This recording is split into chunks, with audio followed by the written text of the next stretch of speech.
it's a great day to be in the Sugar Shack.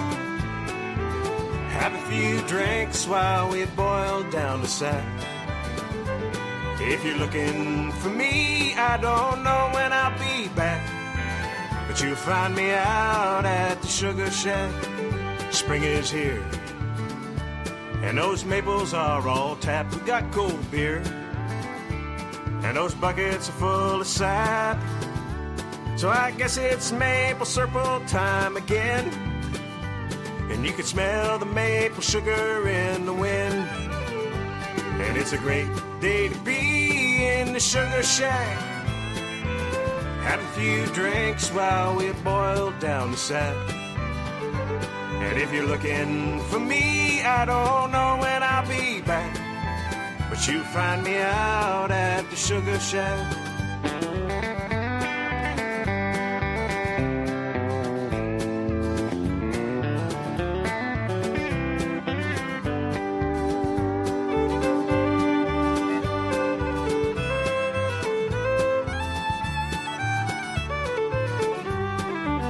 The gang's all here, and there's still lots of room. Let's get weighed, play that maple sugar tune, and we can boil all day and all night, and pray that the sugar comes out right. And it's a great day to be in the Sugar Shack. Have a few drinks while we boil down the sack. And if you're looking for me, I don't know when I'll be back, but you find me out at the Sugar Shack. All right, you know it, let's sing it. And it's a great day to be in the Sugar Shack. That sounds good. Have a few drinks while we boil down the sack. It's as sweet as maple syrup. And if you're looking for me, I don't know when I'll be back. I'm here, but you find me out at the Sugar Shack. And if you're looking for me, I don't know when I'll be back, but you find me out at the Sugar Shack. Hey Jeff, is that getting close? You'll find me out at the Sugar Shack. Oh, it smells good, brother. You'll find me out at the Sugar Shack. I think we better take off our batch. Hey man, we're waiting on you at the Sugar Shack.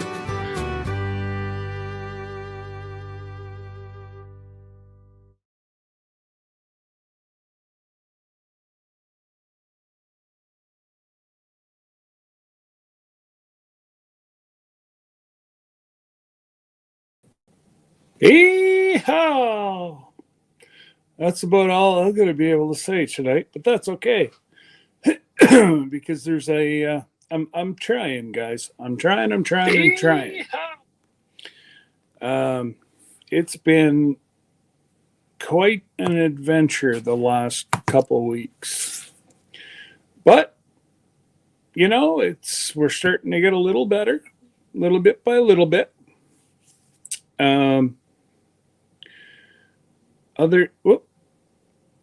Okay, there we go.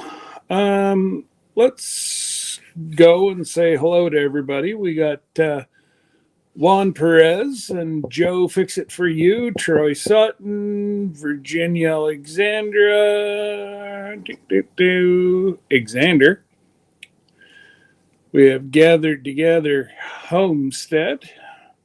Howdy. Rebecca. Touching her yarn. Welcome, Rebecca. I truly appreciate you stopping by. We got Mother Ann. Hi, Mama. Sure glad. You still on your trip, Mama, or are you home already? And if you're not, I hope you have very good weather on the way home. And we have Grace and Fire. Gillum Farms. Hey, Johnny. Xander, my friend was looking at Alaska cruise through Costco, starting at $5,000. Yeah, but that doesn't include insurance. That doesn't include beverages. That doesn't include onboard credit. That doesn't booze.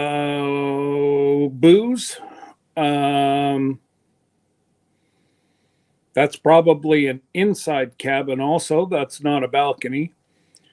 Yeah, let them know. We'd love to have more people come with us. We're hovering around the 40 mark. And I got a message from Peter, and he's actually shared that around NCL's office. Now, I haven't heard any more. He just asked if he could, and I said, well, it is copyrighted by Critter Creek, Mickey. And I said, I don't care if other people shared it or whatever, but they leave your contact info on it, and they don't edit it in any way without Mickey's permission. And that goes for anybody. This is Mickey's commercial, and Mickey's the only one that is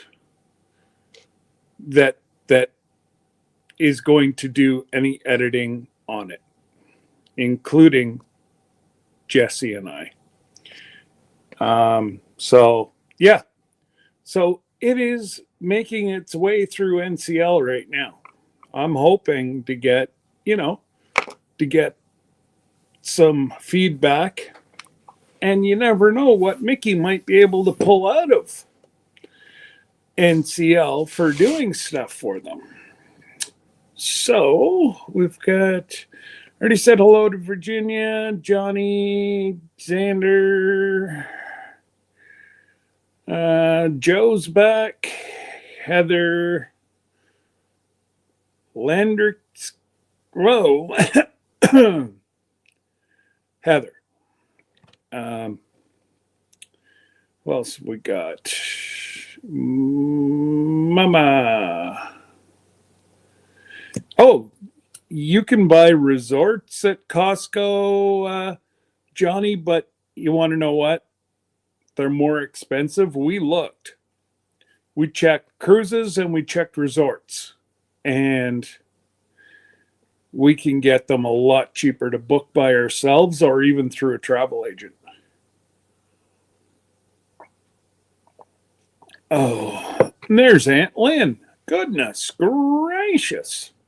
We got the whole family in the house.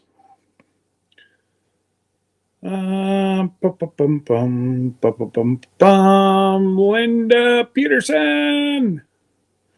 Linda. Morning, everybody. Linda, you might be a little confused, but that's okay. The Bud Files. Howdy. Thanks for coming.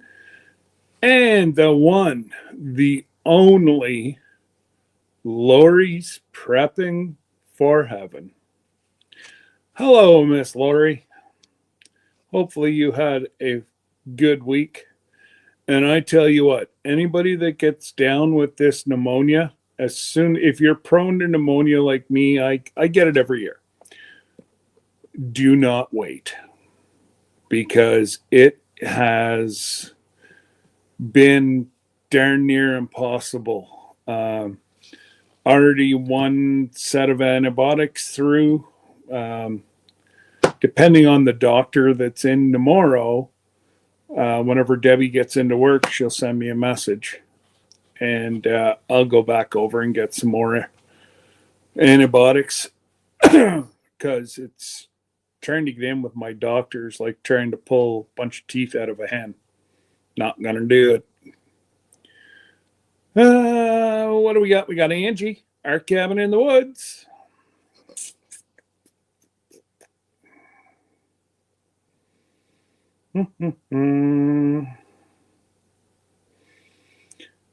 Oh.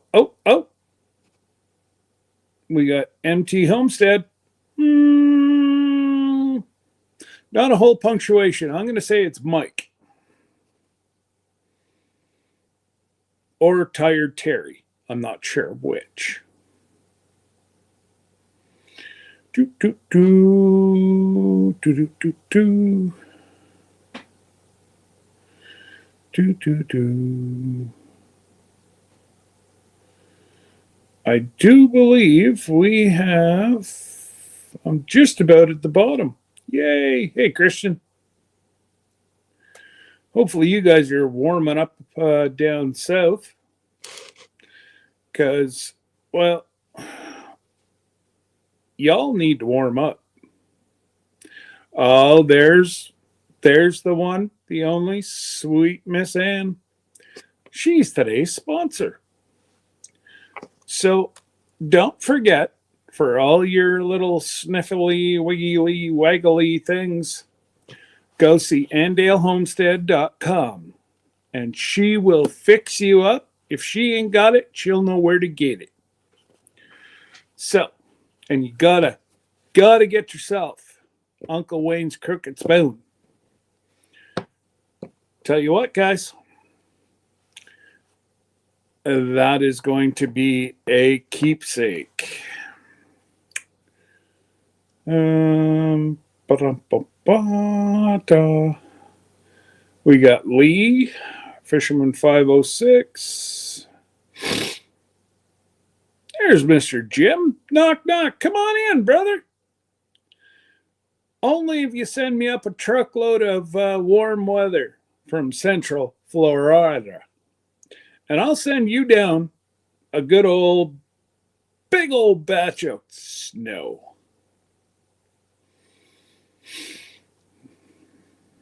So we got a little bit more, but not much. But this might just put enough that we're going to have we have our fingers crossed, our toes crossed that this is going to be a good maple syrup season.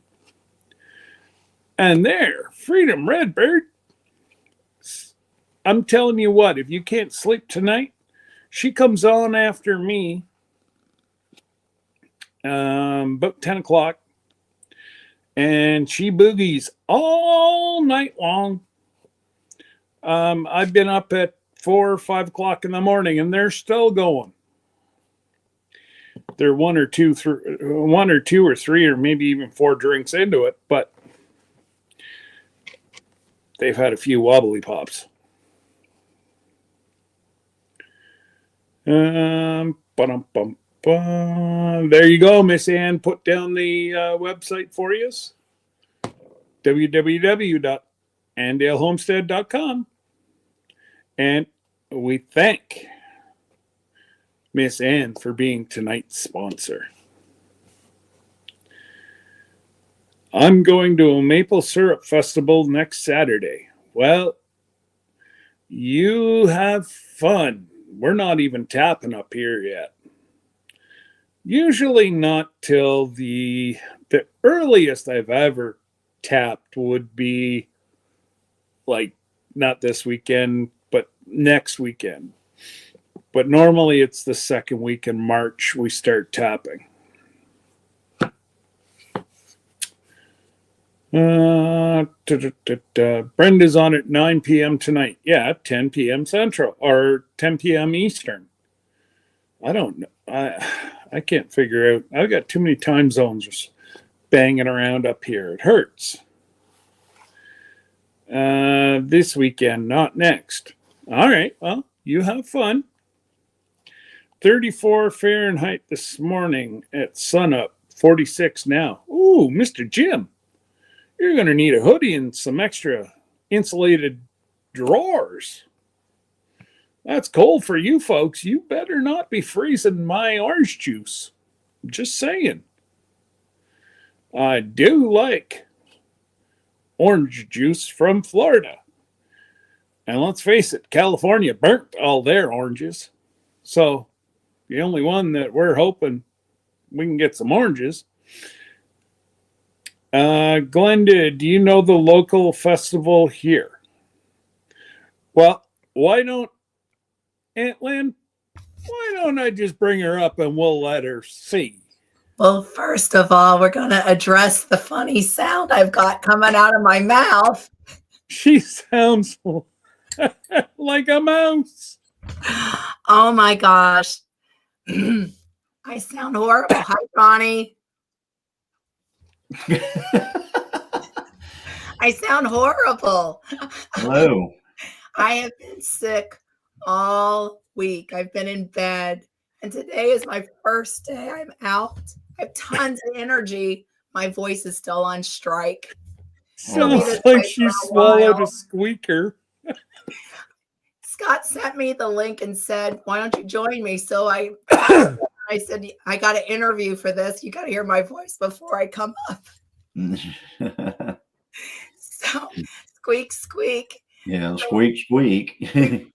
So Aunt Lynn, yes, I knew about this this maple syrup festival. I had them on my radar, and I just realized tomorrow's the first day. I had to go back and look at it. I've been wanting to go for a while, so hit me up later. We'll talk. Hi, Brenda. Thank you. I use all the prayers. I'm on the mend. I got my tea, my herbal tea. If I could get rid of the dizziness and the like the chest congestion, I'd be fine. Yeah, I'm gonna try to. You guys don't breathe on me down here, okay? Well, I will do my best. Stay down here in the basement. Don't. I will do my best. I had the flu, is what I had. So, yeah, she had the flu, and I have pneumonia. And so long as you don't kiss me, I'm not going to kiss you, and we're good. I'll put a rag over you, okay? So I'll try to get over that. Yeah, I'll be down. Like Skull Bandit down here. No. Yeah. Is that Johnny? Yeah, he doesn't want to get sick. Hey, Lord. I think I need some of those products. This is a good night for a sponsorship. This girl doesn't sound very good. What should I take, Miss Ann? I've been sipping on herbal tea and honey, but well, first of all, you should get the squeaker out. No, right? Let me just get it right. It's right in there. Yes, I am actually home, Lori. I'm back. I'm first night home since what? I guess it was Tuesday morning whenever I left. So are you're done now for a little bit, or you still got? Well, we're tonight. I think it's a lot warmer tonight. It's only going to be like 14, and I mean it's going to be 14 tonight. That's a lot warmer than we've been. Yeah. But I've got enough water opened up that I think it'll be fine. And we don't have any calves that are due probably this week. So you're good then. We'll be good. All the calves did fantastic throughout all that stuff. We had some pretty down there weather, and we still have. I mean, it's not like where you're at, Scott. Okay, or maybe not even like where you're at, Glenda, but we still have, here probably 3.5, 4 inches of snow on the ground here. And that's quite a bit, Johnny. Like for you guys, it is, you guys just don't have the same kind of equipment that we do. I heard you the other day say something about tires and stuff like that, and I'm like, we got the same tires you guys got up there. Well, I don't know. Do you guys have winter tires? No tires. We have all kinds of tires. We have every tire we want. We run snow tires up here, and actually the Maritimes, they run studded tires on their roads. You want to see their roads. Mm-hmm. Right. But yeah, that starts in New Brunswick, Nova Scotia, PEI, and Newfoundland. They're allowed to run studded tires. We can run studded tires here if we want to. We just don't want to.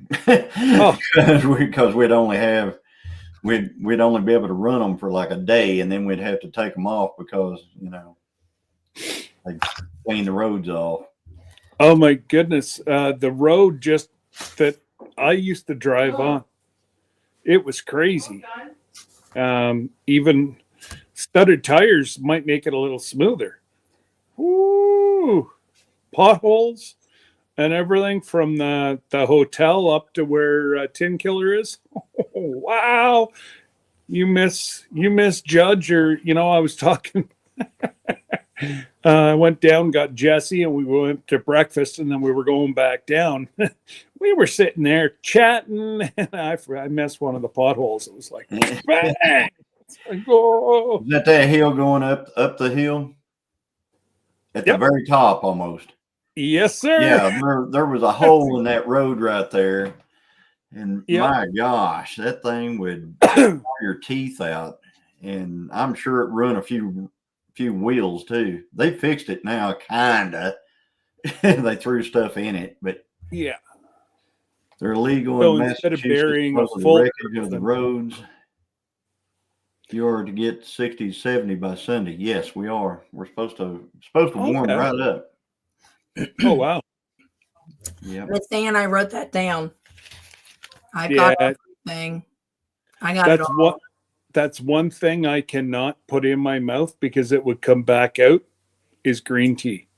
Oh, I love green tea. Debbie and the girls, they love it. I cannot stomach it. Well, I used to hate it. I'm not going to lie. I shouldn't say I've always liked green tea.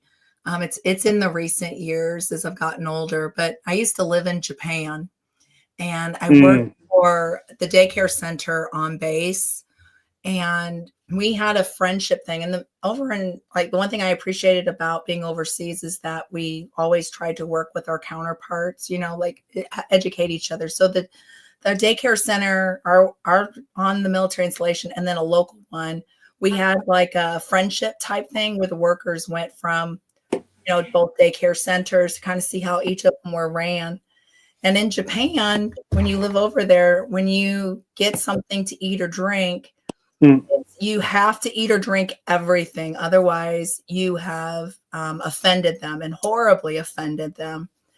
And so I had never had green tea before. And they passed each of us green tea when we went to visit their daycare center. And I took one sip of it and I thought, I don't know how to chug this down. So we waited for our host to turn around. And then me and the girl switched cups real quick, and she just finished it off for me. So but now I love it, but I like things that are like bitter. I am that bitter person. It's okay. I can own it. I don't have to have sweetener in it. I grow stevia. So if I'm going to have anything sweet in it, I will add my own homegrown stevia. But otherwise I like green tea bitter, and I'll even make it iced tea too. And it's good. So I can chug this. I can chug it down. What's probably going to get me is the garlic, but I have freeze-dried garlic and freeze-dried turmeric. So I'm going to go for it. What? Hey, you even look at my little concoction that I drink daily. Yeah.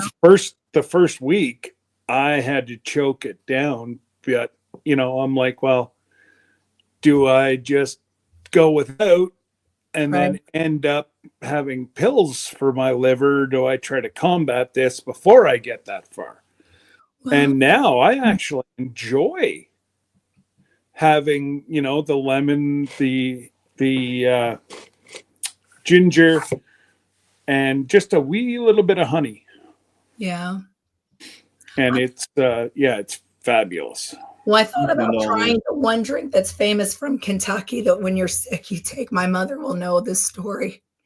So I'm just going to say a hot toddy. That's all I'm going to say. I've thought about that too, because I thought maybe that'll kind of get a girl going. I have some good bourbon. So. Well, it would definitely, you would sweat it out. Yeah, whatever is left, just go. Yeah. Well, I'm going live tomorrow night, so we'll see how my voice is. You'll have to come back, everybody, and let's see if it goes. I'll try all this stuff, and let's see how it goes. Yeah, there's Mama with the LOL. So yeah. So when I had one or two hot toddies. Yeah.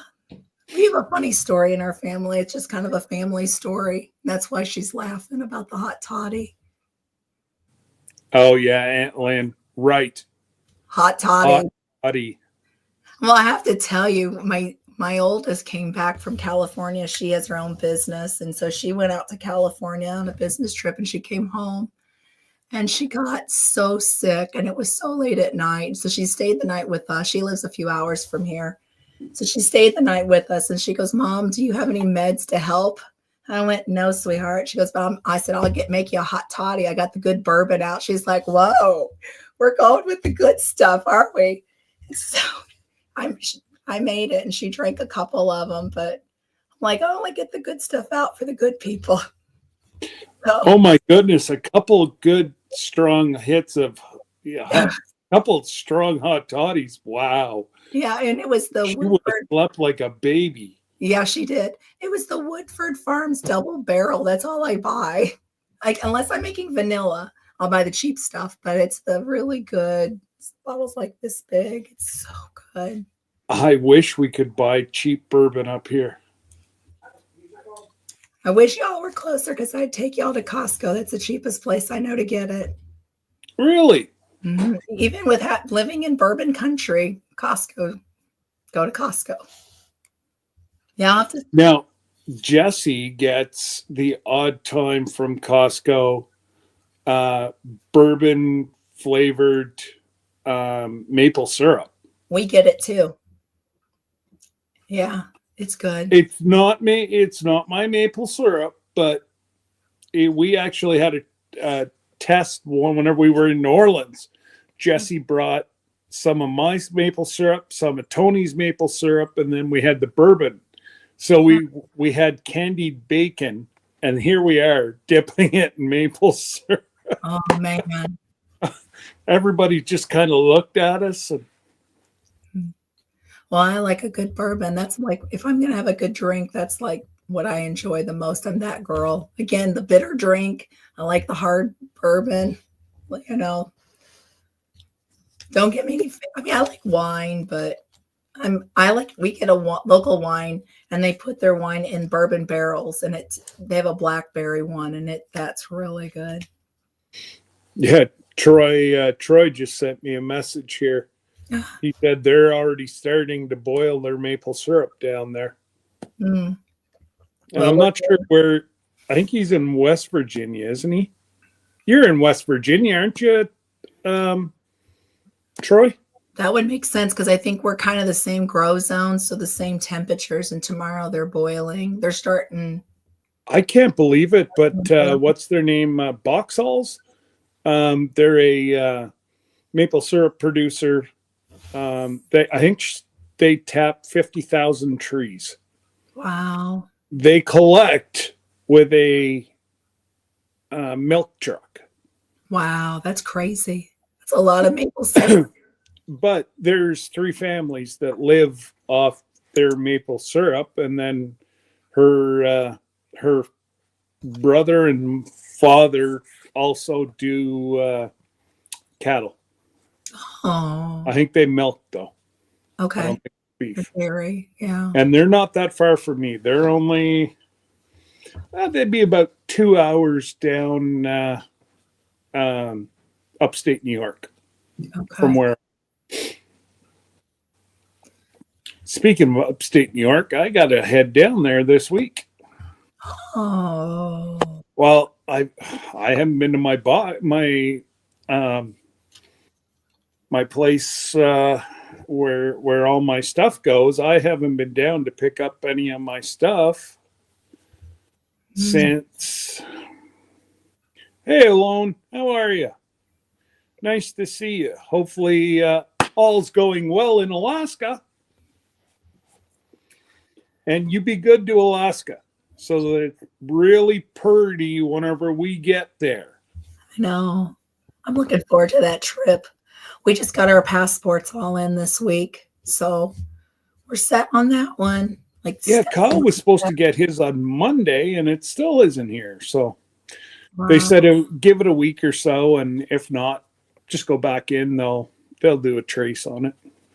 They said 6 weeks for us, and I'm going to say we were right at 4.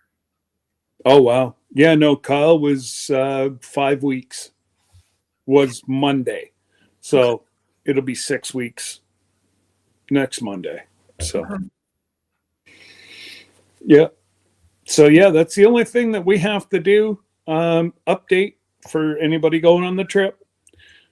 Make sure you have your passport done. And really that's about it. Check for excursions. Yeah. You know, I know Jerry's looking at fishing. So I don't know, Jerry, are you in here? Did you find a good one yet? I know he's looking at Prudhoe Bay. Don't. Wow. I'm still sitting here trying to not throw up my mouth a little bit from you guys talking about green tea. Oh, I'm right there with you, brother. I cannot stomach green tea. There's something I would rather take and chew on a piece of bark. Sole of, you know, so, yeah, maybe the sole of your shoe or something like that, or your boot. Yeah, I'd even chew on my shoe before I. That inner thing, you know, you could probably dip that in water and make about as good as green tea. But anyway. Yeah. Well, then I'm not going to tell you what I'm drinking then. So there's that. Yeah. I like another tea called PG Tips. It's from England. And that's a good one. If you like tea, like a good Earl Grey tea, it's really good. Like a tea, like a good Lipton. Like, yeah, Lipton. I've turned into one of these girls living in England. I mean, for 4 years, So you're a tea snob? Is that what you are? Orange. Well, you got your orange pico, and you know that I don't mind that with just a hint of milk, but a little bit, and then having tea time with sandwiches and tea and crumpets, scones with clotted cream and jam. That's really good. I actually had some amazing scones whenever I was in Toronto at my conference. Yep. Oh, your pinky up when you drink it. Yeah, that's what I thought. Mm-hmm. You got it. That's just the way you gotta drink your tea. That's right. Aunt Lynn said it right. I'm glad she's a tea snob because she only gives her the best. I only give Aunt Lynn the best. That's right. And Sir Grace, he's been drinking up on tea, which he doesn't normally drink tea. And he actually broke out my tea box. He's got a little something going on with his throat too. And so he's a lot of tips. Aunt Lynn, you need some more tea? I'll hook you up. We go to this place called Jungle Gyms, and it's in Cincinnati, and it's an international food store. And if you go, you have to wear tennis shoes because you'll be in this grocery store for at least 3 hours minimum. There's no way you can get out of this grocery store fast. No way. And it is crazy the amount of stuff that they have in there from all over the world. So if you're looking for any kind of like chocolates or candy, or you're looking for any kind of, like if you lived in, like for people who are in the military, if you lived in Korea, you can find all the Korean foods there. Or if you were in Italy, you can find all kinds of Italian foods, French foods, Jewish foods. Yeah, it's really a neat place to go. So that's where I got a lot of tea that Aunt Lynn knows. I buy the best of the best because I lived in some places and I know what's good and what isn't. Yeah, g'day, Jesse. Hey, Jesse. I just, I've got to be in the right mood to even have like a orange pico or Tetley Red Rose or one of those. I got to be in the right mood. Mm. But this one is a detox. It's a liver detox tea, right? No, it's the sleep tea, the Tulsi. I grabbed the wrong one. Yep. Uh-oh. I'm a Dr. Pepper and peanuts kind of person. I didn't talk to you about that. I was watching you drink that with your peanuts and thinking, how do you not choke on that thing? And I wanted to say something. I thought, I don't want to sound weird, but I kept watching you and I'm You like, get to eat and drink at the same exact time. It's was like, awesome. It is the Yeah. perfect mix of It's the sweet best thing ever. I'm telling and salt. Yep. okay, so the way that you feel about green tea is the way that I feel about peanuts and Dr. Pepper. you. No, they ain't even. No, It is. yeah, you know that green tea, that's about like pineapple on pizza. And No. Oh, man. Oh, well, that's good. That's good. Especially if the it's grilled, nastiest stuff ever. grilled pineapple on pizza, even better. You've taken it over the edge. Lori, there you go, Lori. I like Lipton. There we go. We're not tea snobs down here. Well, in my area, they aren't either, but I am. I got hooked on some good stuff. I was going to say, but you lived in England for how long? 4 years. So, down there, they don't really drink that much coffee. It's more tea, correct? Yeah. Yeah. And then I went to church in a local village, and our pastor was English. And so we'd after church, we'd have lunch dinners or whatnot, and we had all kinds of good teas and things. Of course, they had coffee for the Americans that were there because they were trying to keep us happy, I guess. But I drank the tea. They were good people. We had a really nice church. They also had chickens behind the church. The pastor, he was so sweet. He always felt bad because we couldn't have chickens on base. It's not a thing. You can't have chickens on a military installation. I don't understand why, because they'll peck your eyes out. They're vicious little things. But anyhow, he got chickens and he had them put on the property at the church so that way all the kids could run around and play with chickens. The American kids weren't left out. I thought that was really sweet of him. Amen, Jesse. It is. And if it's grilled pineapple on pizza, like take that extra step, grill it. Mm-hmm. And hot peppers, just enough to give it a bit of a kick. Oh, I love hot peppers. Hot peppers don't love me, so I had to back off, but I love hot peppers. Speaking of hot peppers, we ate at Jose's this evening. Me and Christine did. Okay. And they gave me a pepper that had my nose running, my eyes watering, all that good. And Christine's looking at me. I'm trying to find anything I can to drink, and I'm going, it's so good. And she said, why do you think that is so good? I said, because you feel like you're alive when you're eating it. There's that. I mean, your senses, oh, it was good. Have you guys got this stuff whenever you order stuff through? Oh, yeah, we get that. It's sticker mule. Yeah, it's sticker mule, but it's mule sauce. Yeah, we I get love it, especially on pizza. You just dab it along your pizza and then eat it. Oh my goodness, this stuff's good. This is the first time I guess I've spent enough money. I think I got 4 packages, but I got 3 left. Exactly, Jesse. A spoonful of sugar and it all goes away. Angie, wait till tomorrow. Dunking my butt in a bowl. No, I'll be fine Once tomorrow. the steam come out. Spoonful of sugar would have given me some relief. Well, I didn't have a spoonful of sugar, Jesse. Here, let me reach in my pocket and get a spoonful of sugar. good.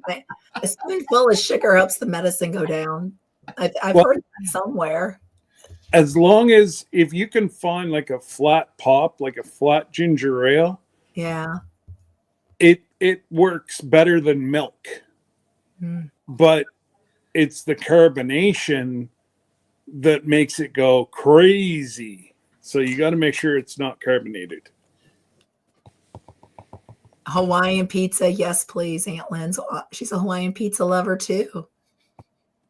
Sure, the restaurant would have given me some if I asked. Well, it depends if they have coffee. I'm busy drinking Dr. Pepper to, worry about a spoonful of sugar. But anyway, it's good to know that I can, if I happen to be somewhere that has a sugar bowl on the table, that maybe I won't find them out. Yeah, the little containers. Carry some sugar packets in my pocket, and I can Emergency. one open, eat a pepper, and then swig of sugar packet real quick. Hey, Tony, good to see Hey, you. Tony. Hey, Tony. I honestly didn't believe it until I tried it myself, and I'm like, wow, Wow. okay. But I'll tell you what, it was good. We went. My daughter went to Jose's about a week and a half ago, and she went to eat, and the waitress there asked, "Where's your dad been?" Because I haven't eaten there in like 3 months. Oh my God. Oh, And the waitress asked her where I had been, and so I told Christine I feel like I need to go now, so we went and ate there. And but anyway, so because I eat there so much that they knew me, they know exactly what I want. I don't even have to tell them. I can just say, just give me what I usually get, and they know what to make and all that kind of stuff. So, but anyway, hey, Ginger. Ginger's here. Ginger's in the house. Yes, she's here. Yes, pineapple does not belong on pizza. There you go. And Virginia. I'll go one further for you, Virginia. I don't think pineapple should be a food group. Oh, I yes. don't even think it should be considered as food. I think it should be like, maybe something that you feed to animals or something like that. Maybe. No. Maybe. No. The grilled pineapple is the best. Just throw it on the grill. I hear if you turn it upside down on the ship and put it on your door, it's a smoother ride. I had to explain that thing to my mother. She didn't know. Did you really? I know, Mom. Are you still here? I had explained the pineapple people. My poor mother. God love her. What are you talking about? I'll tell you later. Oh, okay. I mean, it's not for YouTube, but be careful with how you put your pineapple. Well, I'd be swinging. So I was born in Hawaii, and pineapples in Hawaii is a friendship. It's a welcome to my home. It's got a really good symbol, and that's where my mother was coming from. So it's got a. And if you turn it upside on. Down The on pineapple a cruise people, no, thank you. No pineapples on my door, please, and thank you. you just walk in. Be like, no, thank you. No, I'm happily married. Thank you. Yeah, exactly. I'll leave it like that, Johnny. That was your clue. I'm happily married. Yeah, I'd be swinging. No, thank you. No, thank you. Miss Ann. Sounds like something that's carried over from Vegas or something like that.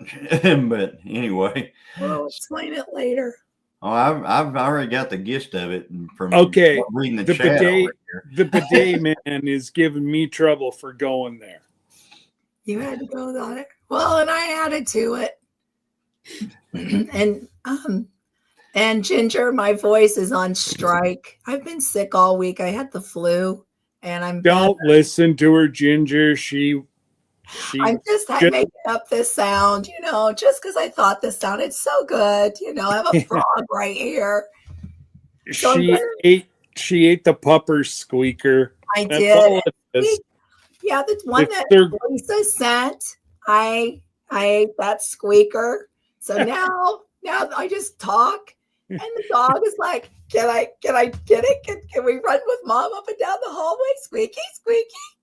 Yeah, and also Sir Grace just comes up behind her and gives her a big hug, and she goes, "Hey."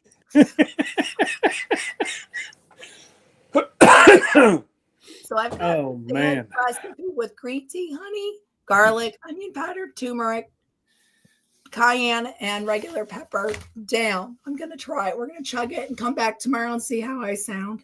I'm going to chug it tonight. Oh, well, that's what I told her, Jin. She didn't, I knew she was sick, and she's like, "I'm okay. It's just my voice." I auditioned for him earlier when he sent me the link. I said, "You got to hear my voice first. Before we get going, you got to hear my voice." It's like, buyer beware what you're bringing up on the channel tonight. Yeah, and Johnny's the only one that's not sick. I know. Yeah, So, I'm getting sick down here listening to you two, so though. we're putting, Pineapple, green tea. we're covering up Johnny. So I, Hey, don't be putting me in that same group, brother. I'm with you on that one. Gosh. I mean, No. all right, let's start talking about eating possum then. I like a good possum. I've never tried possum, but I've tried squirrel. I've had squirrel. Squirrel's not the same as possum. No? No. And my grandfather used to hunt squirrel and rabbit. And then they'd soak it in milk and tell me it tasted like chicken. And They'd tell you it tastes like chicken? yeah, nasty. I could tell a difference. And I know I'm going to go against the grain, but Sir Grace and I are different. I don't care for venison. I have tried it and tried it and tried it and tried it. I know. I want to like it. Now, Sir Grace, I hope we end up somewhere together sometime where we can actually cook something. Yeah. Because you will like it. I'm telling you. Well, If Christine cooks your venison, yeah, you will like it. I'm wondering, was there a lot of tallow left on it? Like, is that because tallow gives you that? It seemed lean, but it was in chili, and I could taste it. It's gamey, like it's real strong gamey to me. So I need the gaminess taken out. I'll tell you And what. I won't give up. I'll try it again. I'm not against it, but so far I always fry it up with onions first. That usually takes care of all the gamey taste. Hey, Jamie. I won't give up on it. So, whenever I was growing up, pretty much if we caught it or killed it or whatever, other than I've never eaten coyote. Let's just put it that way. I've eaten bobcat. Bobcat's actually good. Bear, don't care for it. Don't care for raccoon either. Yeah. Possum is edible, and the reason I don't like raccoon or bear is because it coats your tongue and the roof of your mouth with a kind of the fatty taste, and you just sit there and go, yeah, no. The whole time you're trying to get it off, and but anyway, but possum is edible, and I got a story about that. Okay. So I caught a possum one day. Me and my friend were trapping, and I caught this possum, and we were hungry. We hadn't had lunch yet. So whenever I was a kid, I did a lot of trapping. And folks out there in the chat, if you don't like that kind of stuff, just kind of go la la la la and then do all that.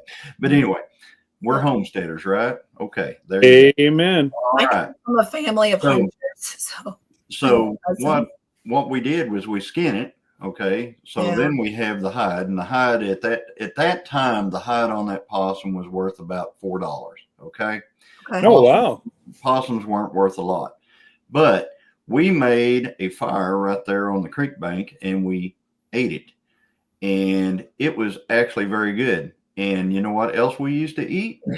We have eaten birds, and I'm not talking about quail and pheasant and things like that. I'm talking about meadowlark or something like that. Oh, yeah. We would eat it.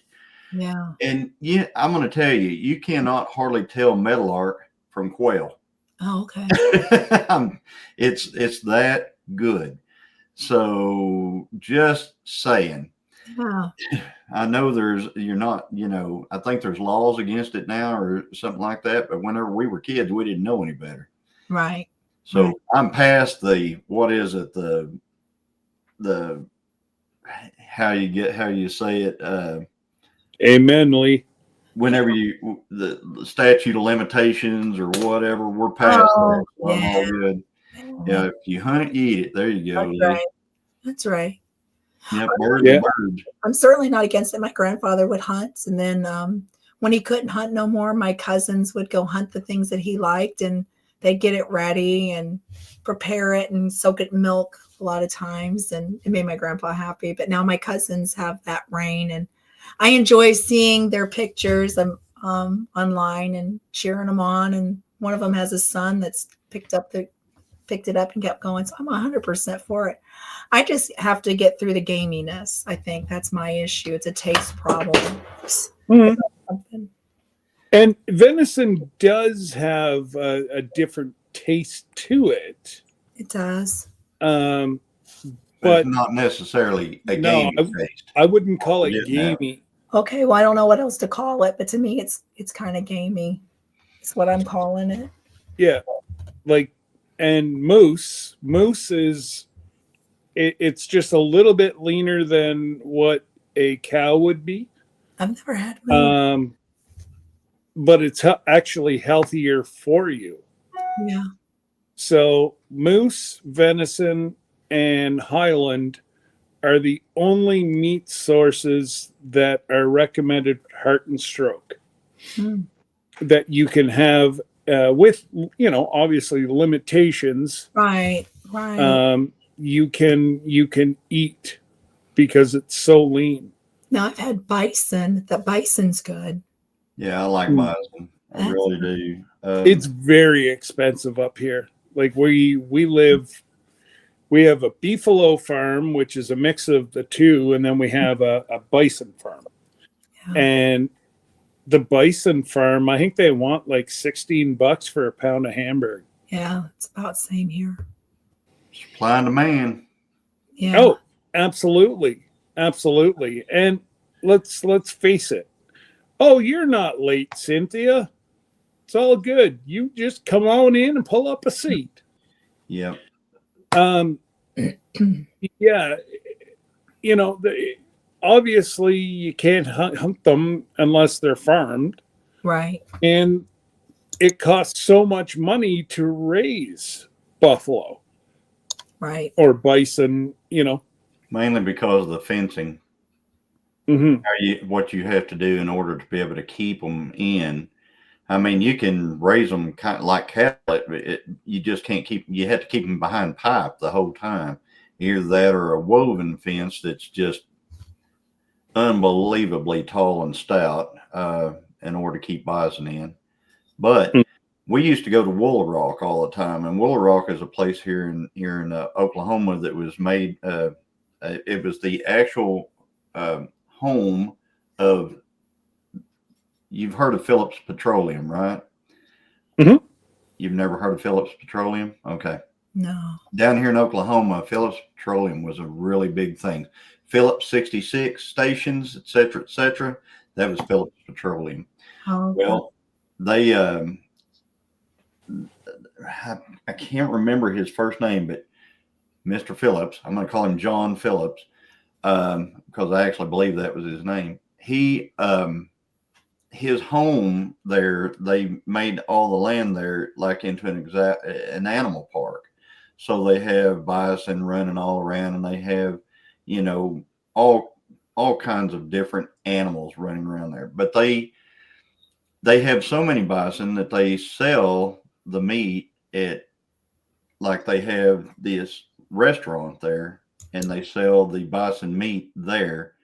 So you get buffalo burgers, et cetera, and man, it is really, really good. I'm sure Josh Sherman, who's Spanky's in here, he knows what I'm talking about. Just saw Spanky come in. Willow Rock. Gosh. So, but boy, it is good. And Frank Phillips, that's who it was. Frank. Yep. I just got. I had to call a friend, and it popped up on my screen. Frank Phillips. So. That's it. Phone a friend. Yeah. I'm gonna be right back. I need to get something more to drink. I feel like I'm gonna start choking if I don't. So. You got to go to Costco and get some. I gotta go to Costco. Yeah. I'll be back with my green tea. Hey, Rochelle. That's just nasty talk. Hey, Dale. Good to see you. Hey, Dale. Rochelle? Bison in a park for myself. I had 3 bison up north in Wisconsin and a park for myself. Well, cool. Wow. So yeah, I would, that's one thing I would be interested in, except for the expense of trying to keep them in and stuff like that. I've had you playing in the background while I was sewing, says Rochelle. You sow away, girl. If she's not sowing seed outside and planting flowers, she's making clothes. All right, I got something for all you folks out there. Whenever you get your Doge check, your Doge or Doge or whatever, whenever you get your Doge, you can go on the cruise with us to Alaska. Just saying. So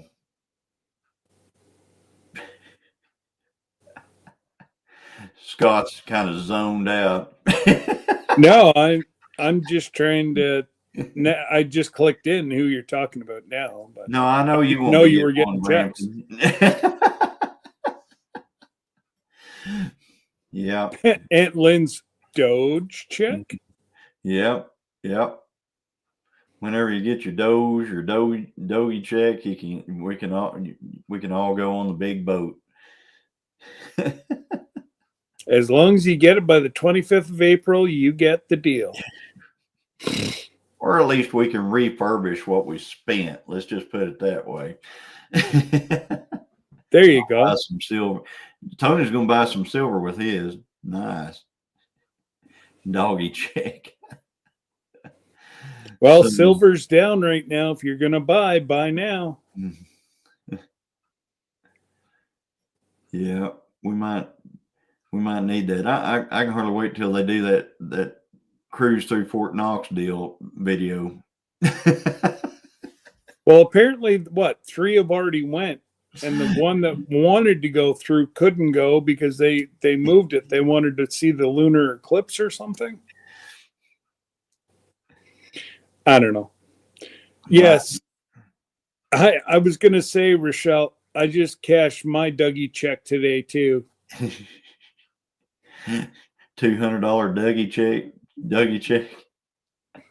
Election checks. Yep.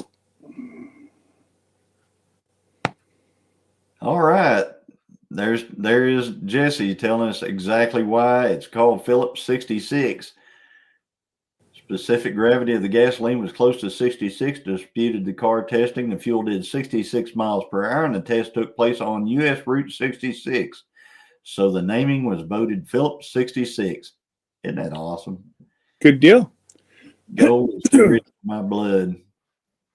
The lunar eclipse versus the cruise. Really? Take the cruise. Yeah. Just watch the lunar eclipse. You can watch the lunar eclipse on TV. Yeah. No, they wanted to.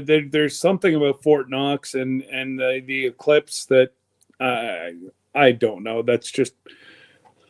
I watched a documentary last night, I think, and I want to buy gold. You know what, Tony? Gold is so high right now. I'd wait, let it crash, and then buy gold. Silver right now is on the way up, and you're going to see gold's going to start heading down. Got to pan it or mine it. What's that? Huh? What's that? Got it. Rochelle said you got to pan it. I said you got to pan it or mine it. Yeah. And should have bought gold. Yeah, it's just like everything else. You should have bought it, like 100 years ago. The next best time to buy it is like yesterday. Yeah. So, Ginger, no, we don't get election checks. This is something that he gave out instead of putting it in health care. He gave everybody over the age of 18 a check for $200. Who was that? Uncle Dougie. Who's Doug? The Premier of Ontario. Oh, okay. Sound like a payoff.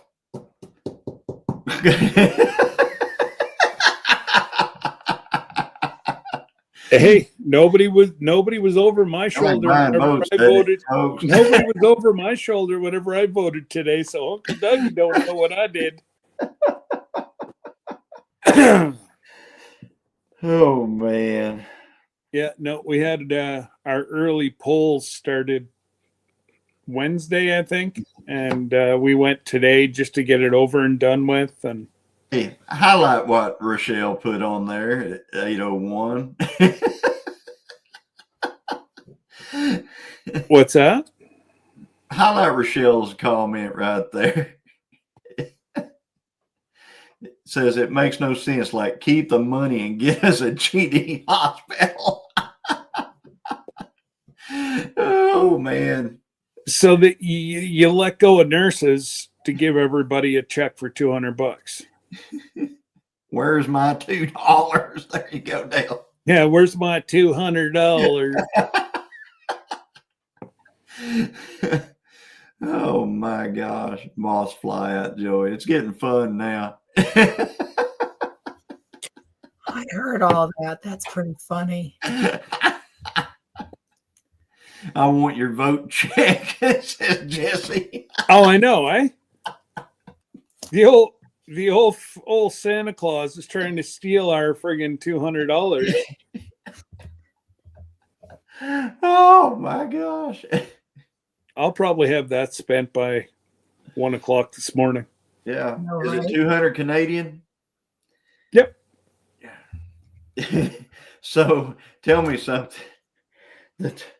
How much is that in Jesse? Look this up for us. You're out there. How much is 200 Canadian? Our dollar's gone up a wee bit, not much. So it's still about what, $1.32 It's per. what? So it would be 165 maybe US 160.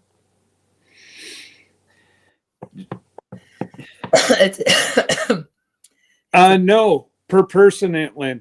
For every dollar, US dollar, it's $1. Yeah, so you and cameraman would have got $400 for your house. $1 what?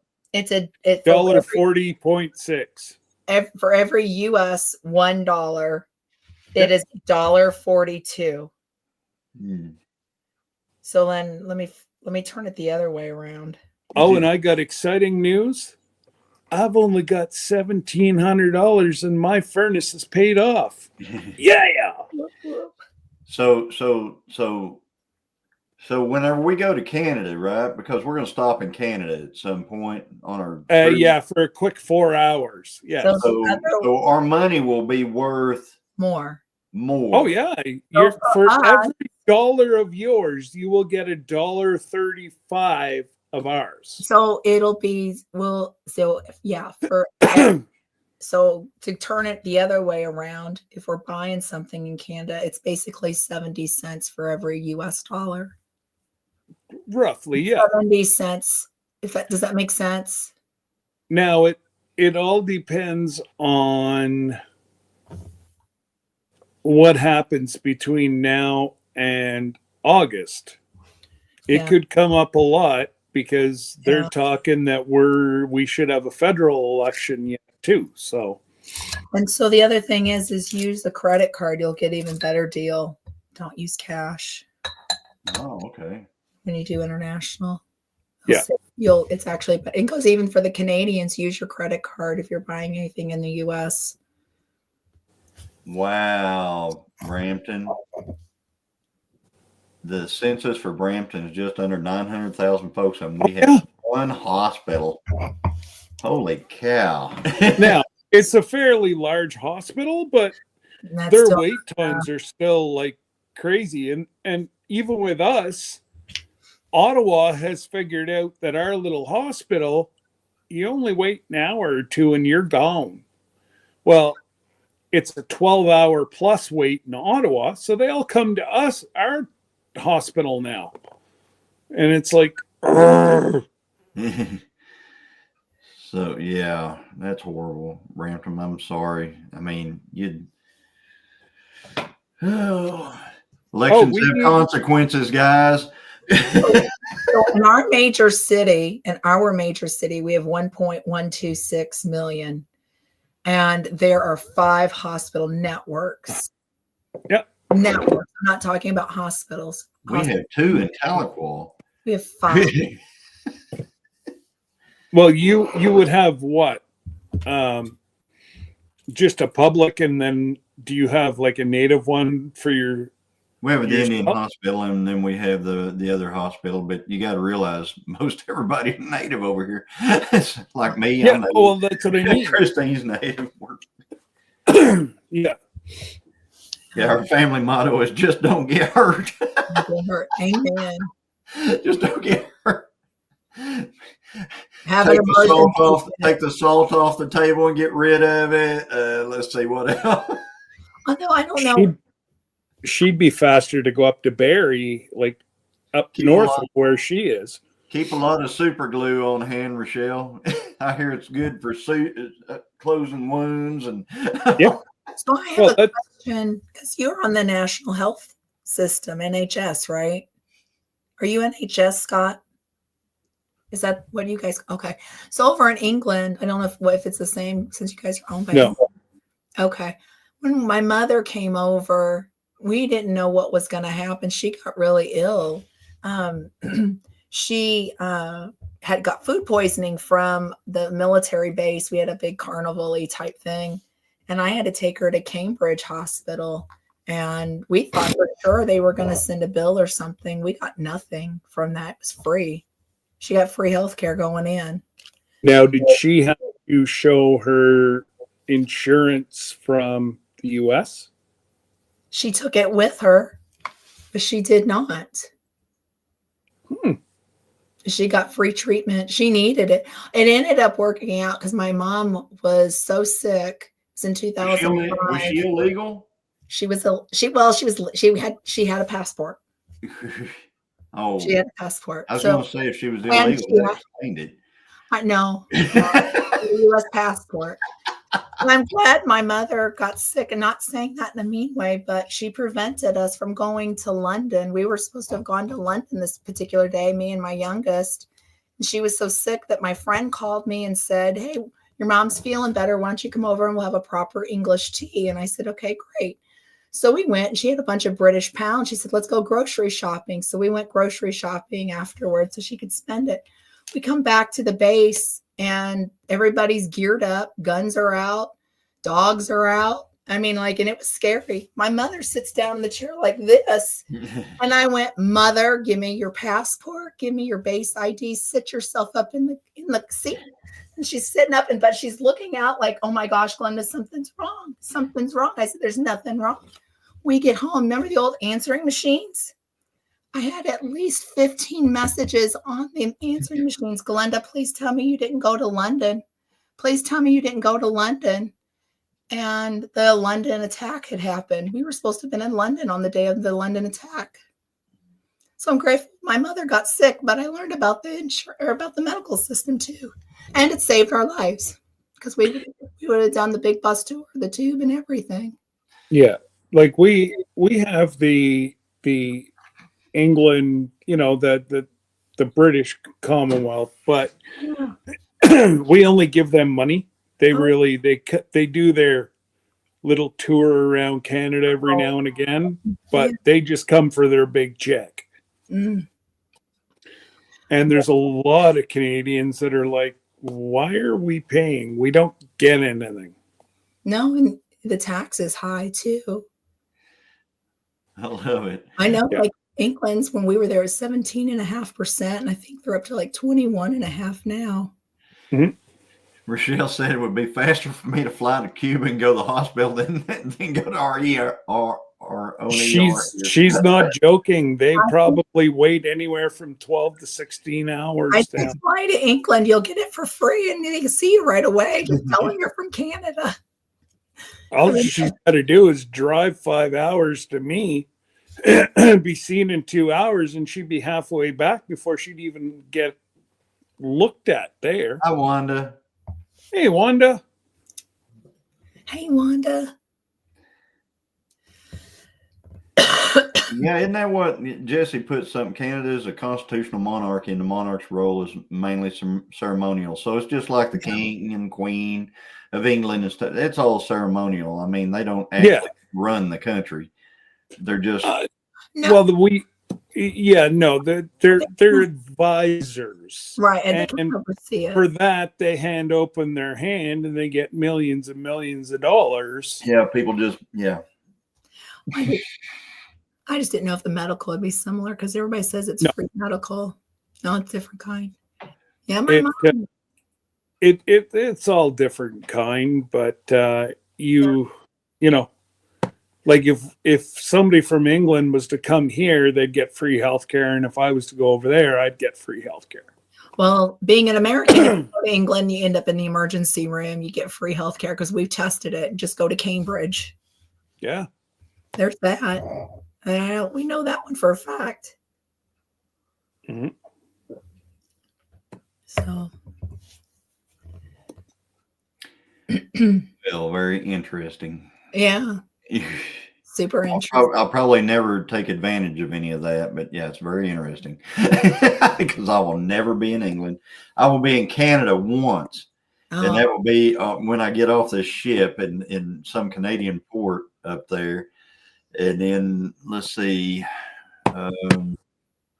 yeah, that's probably the only time I'll ever be out of this country. Is on this cruise. England in a heartbeat. I don't care for London. London's a city. Have you been there lately? No, you haven't been there. Have you been there lately? The countryside. It's totally not the The same. physical countryside's beautiful. Right. Yeah, that's the only But place. unfortunately, it's being taken over. I saw Parliament saying that they have to. I saw them actually talking about having to vote certain ways that they would never vote because they fear for their life if they vote another way. Oh, that's their politics. I'd be going to visit friends.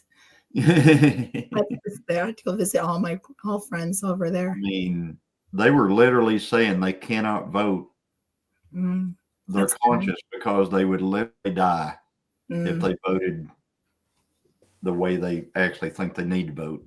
Yeah. And I'm talking about Parliament. I'm not talking about just the people out there. I'm talking about the actual. No, I'd go because I like the friends that I've got over there, and I love the countryside. I never liked London, but I like the countryside. I love the hunting over there too. If you're a hunter, it's really neat to go out there and watch them do it. It's a beautiful sport over there. What do you have to do to have a gun over there? I don't know. You have to ask them. But I saw them their police officers just got them. but I saw people out with their guns, like out in the field with all the dogs. And on the side of the road, they had their trucks with the pheasants upside down. And then we ended up getting a dog that was training for hunting. Pointer.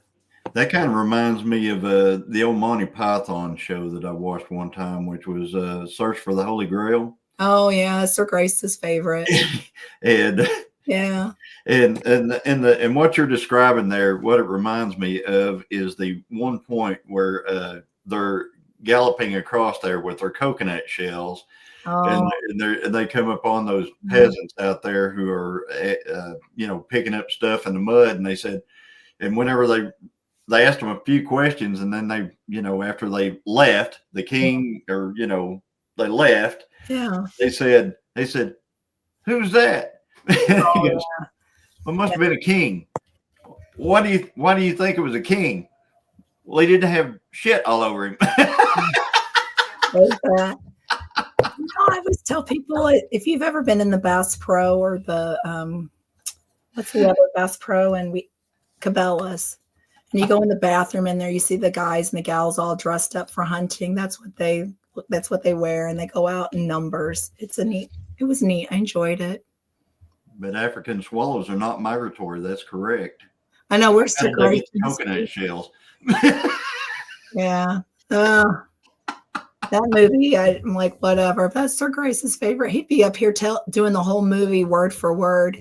We love that. Watching that and Spaceballs. I had never seen Spaceballs. I was forbidden to watch that growing up. Yes, mother, you forbid me from that one too. There's a lot of movies we laughed at. What? Yeah, I wasn't allowed to watch it. I was a good Spaceballs has to be the like all-time classic. I was a pastor's granddaughter. And we had a certain standard being a pastor's granddaughter and everything. And there are a lot of movies we weren't allowed to watch. Yeah. So when Sir Grace and I got married, I'd listen to him and his brother. They just talking, just one-on-one, no TV on, no nothing. They could do the whole movie. So I knew what Spaceballs was, but before I saw the stupid thing. And then finally I sat down and watched it. I'm like, well, this is boring. I already knew what it was about. And I don't care for Spaceballs now because they could do the whole thing. King of the Who. That is hilarious, Rochelle. Hilarious. Yeah. She's you got weren't it allowed now. to watch Spaceballs either. Mm-hmm. Same. I feel you, girl. Cheers. Wow. Yeah, there's a lot of movies. And I didn't think that was like a dirty movie, or it was funny. It was boring, but yeah, it's a movie. Well, yeah, but whenever we watched it, we were young. Yeah. He's No, coughing. Sir Grace loves it. Ah! He's he coughed. coughing. See, I'm catching it. You're You welcome. guys up above there, you're Get your green throwing it tea. down here. Get your I green knew it was. I knew it was going to happen if I came in here. green tea it out. Get your green tea. No green tea. I'd rather be sick for a month. I'm having liver cleanse. I brought it up with me. Oh Liver my cleanse. gosh. Yeah. My liver cleanse is a lot better. It's got licorice in it, peppermint, rubios, dandelion, artichoke, Dandelion's one of the cleaners for your liver. Yep. skull cap, peppermint. Skull cap. That's if you're having a shower. No, it's a liver detox. And then I've there's never heard of it. Yeah, it's one word called skull cap. It's really good for you. So yeah, I'm having my liver cleanse, trying to cleanse out every area. You know, get the sickness gone. I tell you what, I feel better since I started drinking mine. And they say you can do it up to twice a day, but some days I'll have two, some days I'll have none. I might go 2 days without none, and then I'll have two. Right. I don't know. Yourself. Hey, Rudy. Hey, Rudy. Thank you for being here. Well, now, Dale, I'm with you, and you just missed that conversation earlier today. We had that one.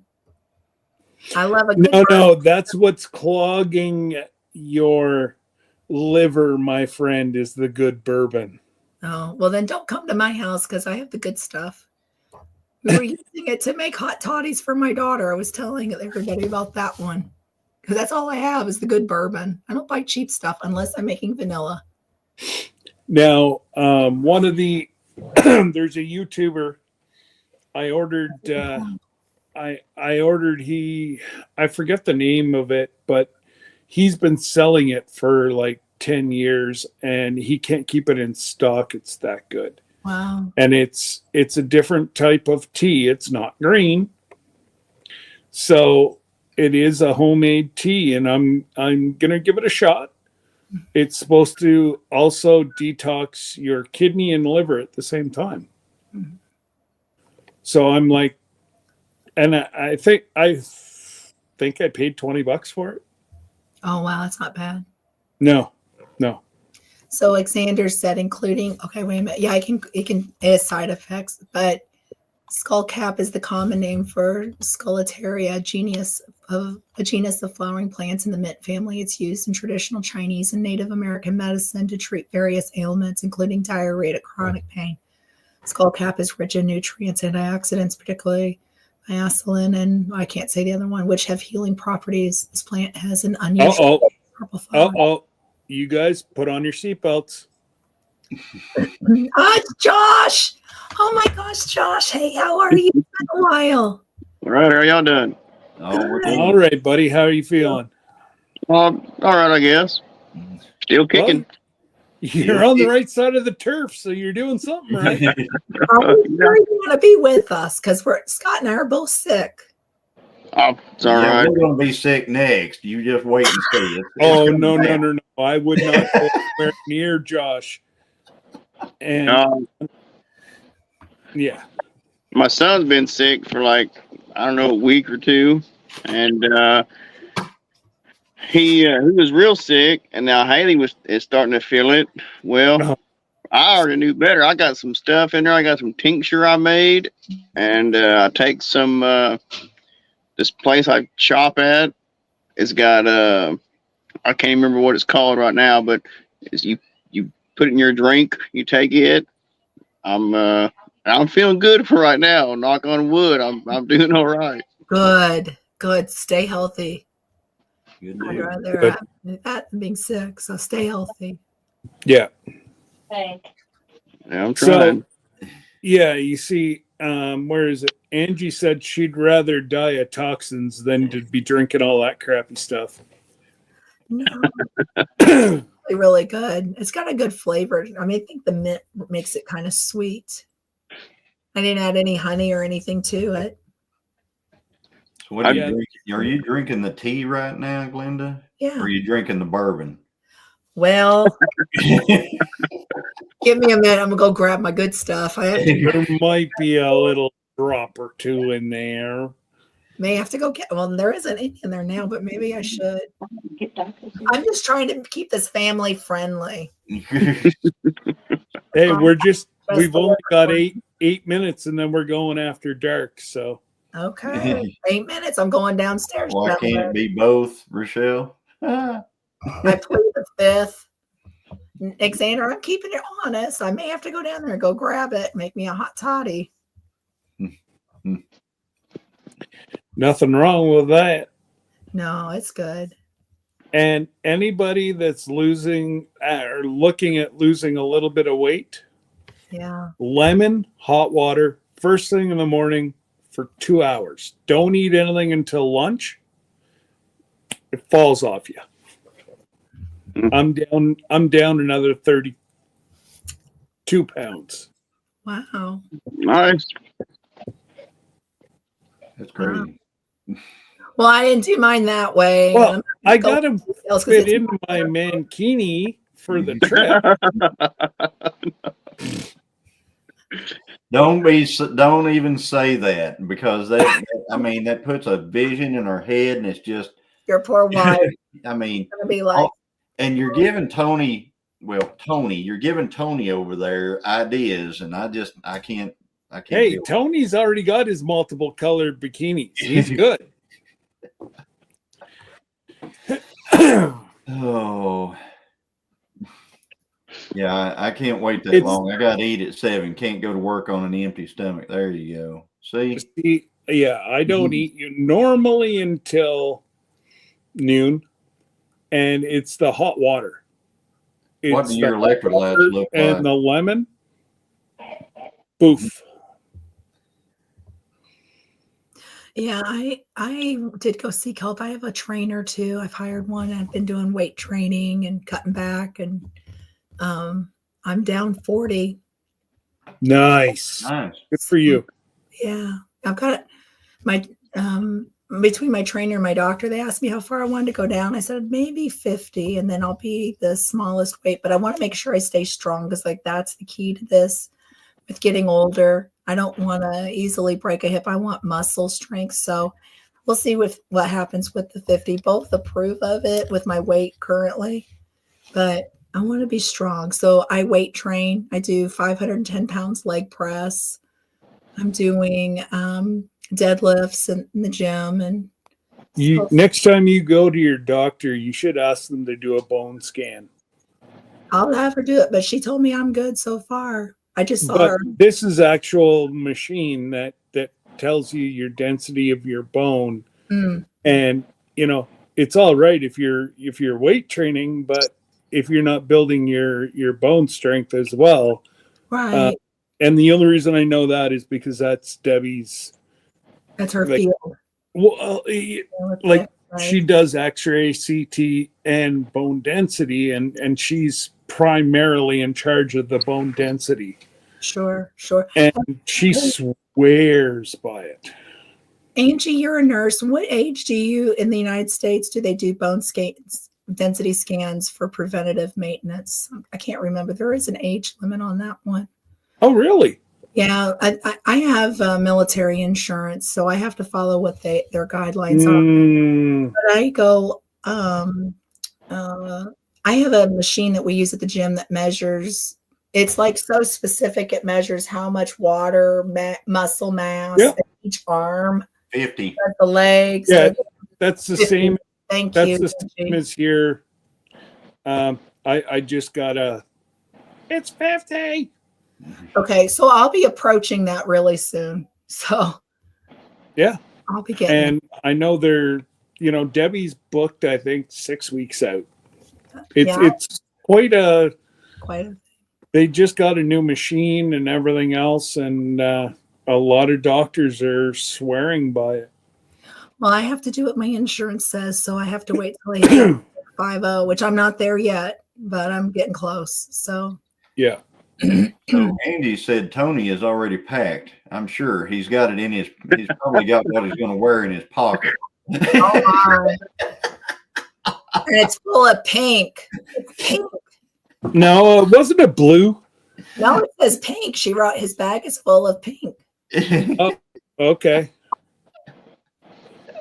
We'll be able to point him out. You guys are all losing weight for the trip, and I'm gaining weight. Was Yeah, that but you needed to gain some. No, I don't know. I go back on the 25th of March, and I yeah. really want to see what they say. I know I've gained some weight because I'm like literally not getting any kind of physical activity. So I'm like, oh man. Well, that means you're listening to your doctors and not doing a whole lot. You needed to just let your body heal, and If you need to gain, that's a good thing. the reason, or you're so busy to start off with, you're going to drop that in no time. What I was going to say for Josh is I'm on the fat donor program. Do you need some? No, I am. Okay, I'm trying to find somebody. Don't send it my way. Oh, Jesse, that's just, what are you had to go there. Oh my gosh.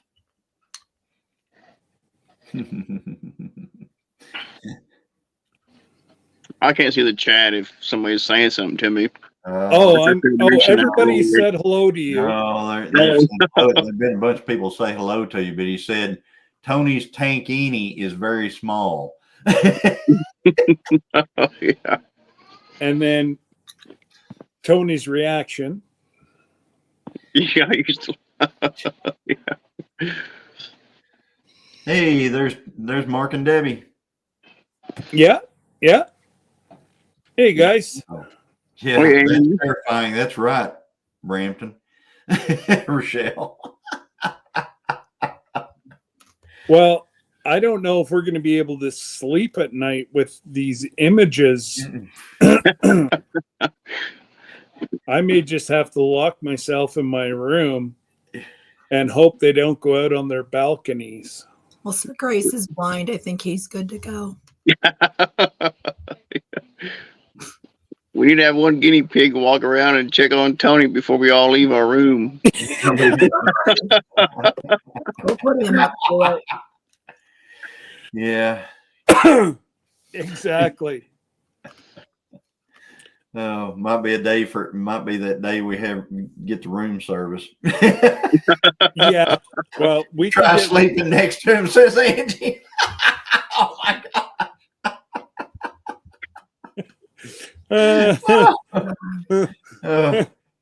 I want to tell you something real quick. Angie, you're a sucker for punishment. I got to tell you something, Tony. They were going to try to have us do that race. The race is tomorrow. We're not going. we still got like three inches of snow on the ground out here. And it was like they wanted us to go drag racing. I was like, nah, I ain't going. Try to drag my car and that stuff down there. Yeah, can you imagine that? Well, down there, the track is kind of clear, but I would have to pull. I've got an open trailer. I mean, I'd have to pull my car through all the salt and sand and everything else to get down there, and then park in the mud and get my car off in the mud there. And then I ain't doing all that, man. And then try to clean off the tires, and yeah, good luck with that. Yeah, they're going to be dragging it all up. It's going to be a mess. Yeah. Okay, the pigs have a heater in their pen. Awesome, Tony. So Angie said, now you know why I got the unlimited drink package. So, Angie, you're on the same wavelength as Debbie. Oh, my goodness. I'm not going, Tony. I'm not going. Woman's got to do what a woman's got to do. Yeah. Says Rochelle. Absolutely, Rochelle. Yeah. So, what else is going on with you, Josh? I see you got your some of your starts already growing. Yeah. I was bored. It's hard to sit around. It is not easy to not do nothing. And I did it as long as I could, and I said no more. And I waited till I wasn't in pain any longer. You know, when I started not being no pain, then I'd walk around a little bit, and then I'd get so winded. And then now it's not as bad. I do have. I'm pretty sure I've got some blood clots forming in my legs right now, and I'm on blood thinners. I'm trying to hold off until the 25th to go get more scans, but the same pains that I was having, I think I have again. Get your butt in there. Yeah, it's like when it gets a little bit more, you know, like a certain point, I'll know I got to go, but I couldn't take it no longer just sitting around, and so it took me like, I don't know, 2 weeks almost to clean my basement out, to get all the stuff out of there so I could have the water, you know, the moisture in the air down there, and it took a while, but I finally got it cleaned up and I got them growing. I was like, man, I got to do something around here. I am bored to death. It's just horrible. Now, when do you guys start planting the watermelons? So it's going to be, those go directly outside, and those come in plants. We get the plants for those, but it's going to be like it's usually around April, okay, like the middle of April, but it's really, we try to do it when the forecast has 14 days out of good weather. When that's in, then we take the chance. Because if we put them out too soon and it freezes, golly, that's a big loss. But, oh no, that is not. Oh my goodness, dropping like flies. I know. I am so upset. That was going to be a blast. Yep. And they were so looking forward to it. And yeah, I'd be getting babysitter. I would too. It's going to be, on the cruise part, it's iffy right now if we're going to make it. And not really because of my health, because I can, I'm not doing nothing. I think I'm fine that part, but not being able to work for already 3 months, I have I was putting all that back up in a savings account, and it is pretty, let's look like a desert right now. It's not too great. So I'm really counting on some, some good luck to come my way, I'm still holding out. I haven't give up hope yet. So, well, you still have, a month. Yeah. No, 2 months. 2 months. Well, hopefully we'll get that Doge check before long. Man, you ain't kidding. Yeah. Yeah. So Yeah. If we get the, yeah. leave it alone, baby. Yeah. If we get, don't pull that down on me. You'll pull and whack me in the head. I got my screen up behind me, my red screen. Titus. Theodore, the little baby. I don't have a little baby no more. He's 2 now, but he's the smallest. Terrible twos. I'm gonna tell you what, you ain't kidding either. Been there, done it. I did it last weekend. 2-year-old at testing 2. Man, he tries it too. Right now, he just whatever he wants, he just tries it. Yeah. Yeah, there's several people been all through the chat telling you to Yes, get checked out. you need to get in there, and So because Xander you're starting said, to, Heather. Yeah. Well, see, you may not be so lucky this time, my friend. see what it is why I'm waiting. One, I should not be getting a blood clot when I'm on the amount of blood thinners that I'm on. But when I got them the first time, it started out to where my calf was sore, just a little sore, and then it was like a Charlie horse. When I actually had a blood clot, it felt like I had a Charlie horse, and that went on for probably 4 or 5 days. Just I couldn't even walk. Just when I put pressure on that one foot, man, it hurt. And then the first day it went away. It was like got better, and then where I could just barely put pressure on it, and then I walked all that day, and then the following day it was like gone, like there was no pain, nothing. Well, that night is when it actually, went into my my heart, into my lungs. So, if I get like if I feel like a Charlie horse is coming on, I know right away. I got a blood clot. Otherwise, it may just be soreness because of bad flowing, or I don't know. I don't want to run back every week, to get scans. For one, they're not cheap. I've got insurance and they paid for 2 of them. Well, I've had like 6 or 7, so I don't want to go back unless I actually have to go back. But March 25th, I have to go back and that's when I get the checkup, 3 months checkup. Where's that at, Josh? Where'd you go?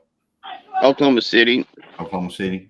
Yeah. Let me, my grandma's hollering at me a minute, so let me be right back. Okay, buddy.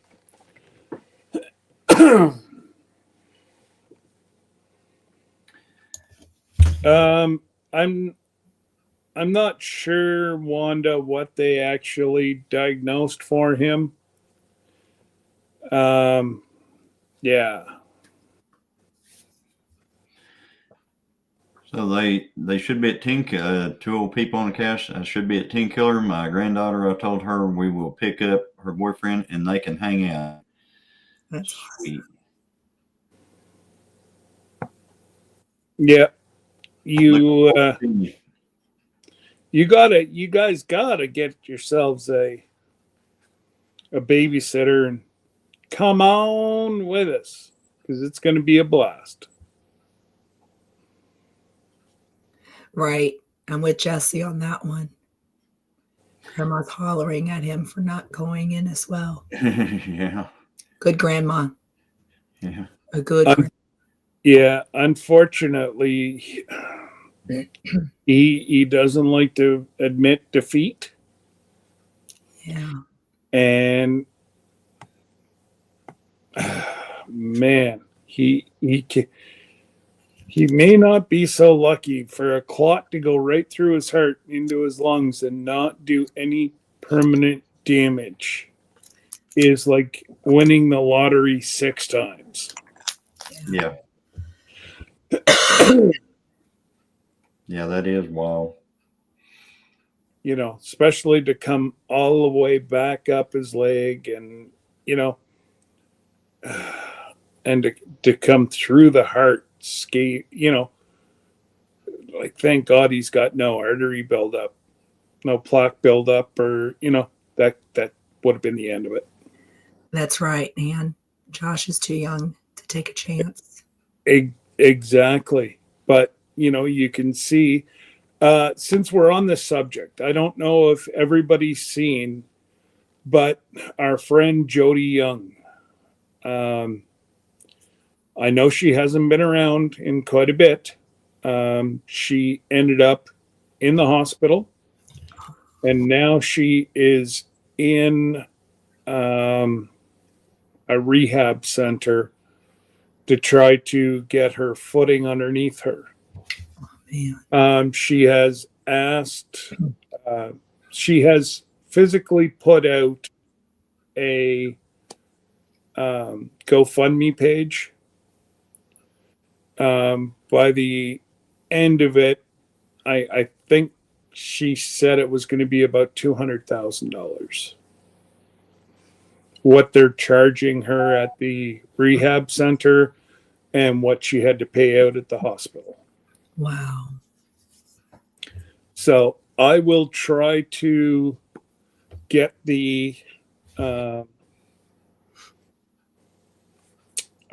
goodness, I will try to get the GoFundMe page, and I'll put it in the description of this one here. But you know, Jody's just a blessing to so many of us.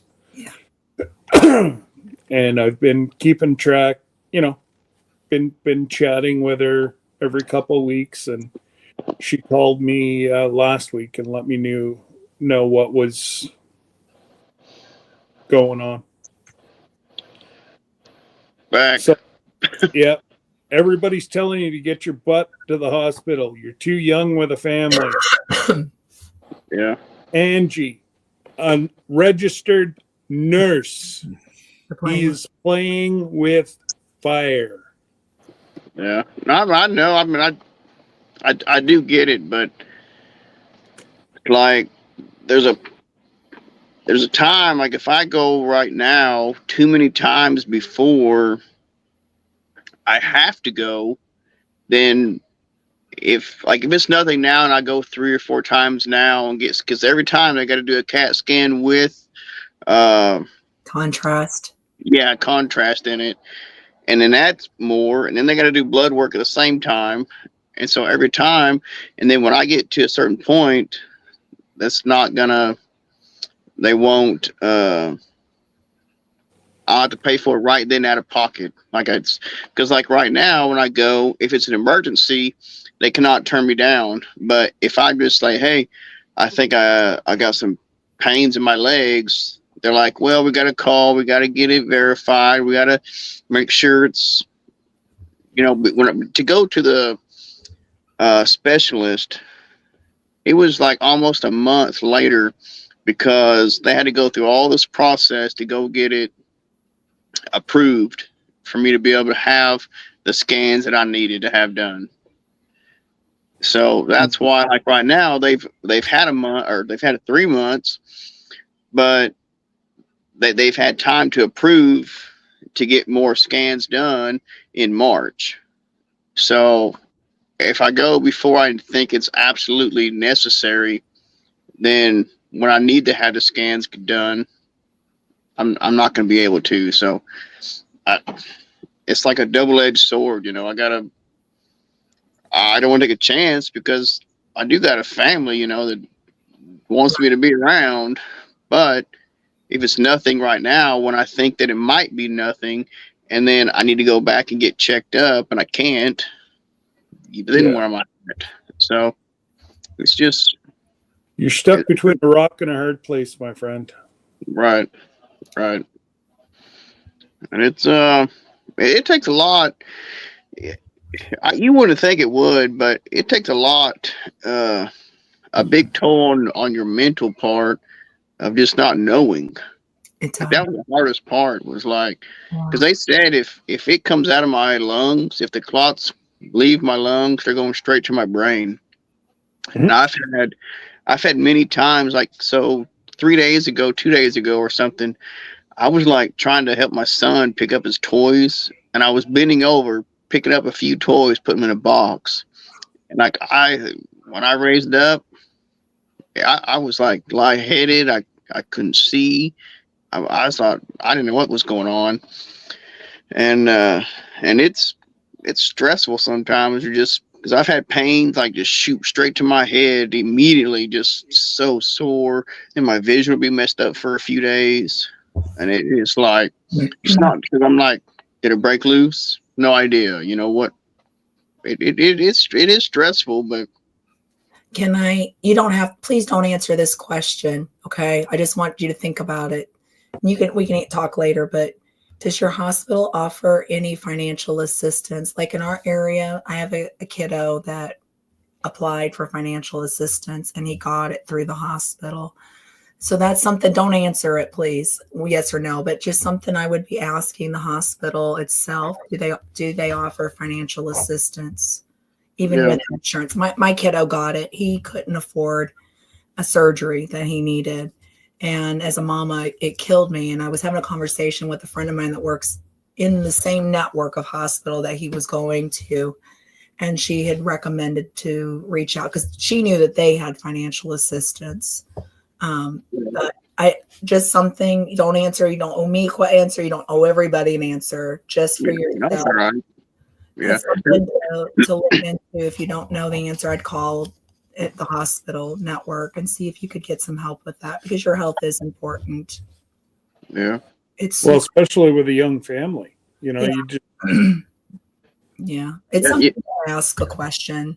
You know what is a hard, which I understand it happens, but I went to the hospital 2 times to the doctor before this all happened. 2 different times. One time I went because I was having a lot of fluid buildup on my knees. And I went to say, I need to have this checked out. I drive a lot. And then it's like, oh no, it's nothing. We'll just drink water. And then I went back the second time when my calf was hurting bad. And I was concerned about a month before it happened. And I went in, I said, man, I got some pains now. Now it's not just fluid buildup, it's some pains in my legs. And she looked at my leg. We said we're concerned that it might be a blood clot because I do have bad veins. You can tell by looking at my legs. She looked, like glanced down at my legs, and she said, oh no, you don't have no blood clots. Just get some more exercise and drink plenty of water. I said, okay. And then like a month later, maybe 3 weeks, something like that, then that's, I was on the road when it happened. And she said it was because she said, I'm having those pains and a fluid buildup from sitting too long periods of times because I would drive 10 hours straight till I was out of fuel. Well, when I went to the specialist and he looked at my legs, he said, your legs, your problem started because you were on them too much. That's why they get the way they are right now. And so the first doctor was like, oh yeah, you're just sitting too much. Well, then other doctor said, no, you stood too long. So what happened was the valves in my veins messed up from standing because 6 years I was underneath on cement working on cars. And I've been walking, doing stuff forever, but straight for the last 6 years I've been standing up. And he said that will mess up the valves in your legs because you're constantly standing. It can't pump the blood back up correctly. So then from that and then going to sitting, it just put me where I'm at right now. So right. And I'm with Angie on that. We want you around. Yeah, exactly. And I understand the hardness. Fantastic news, Lee. Can you show him the one that Angie just put up? Yeah. The other one up above that. There you go.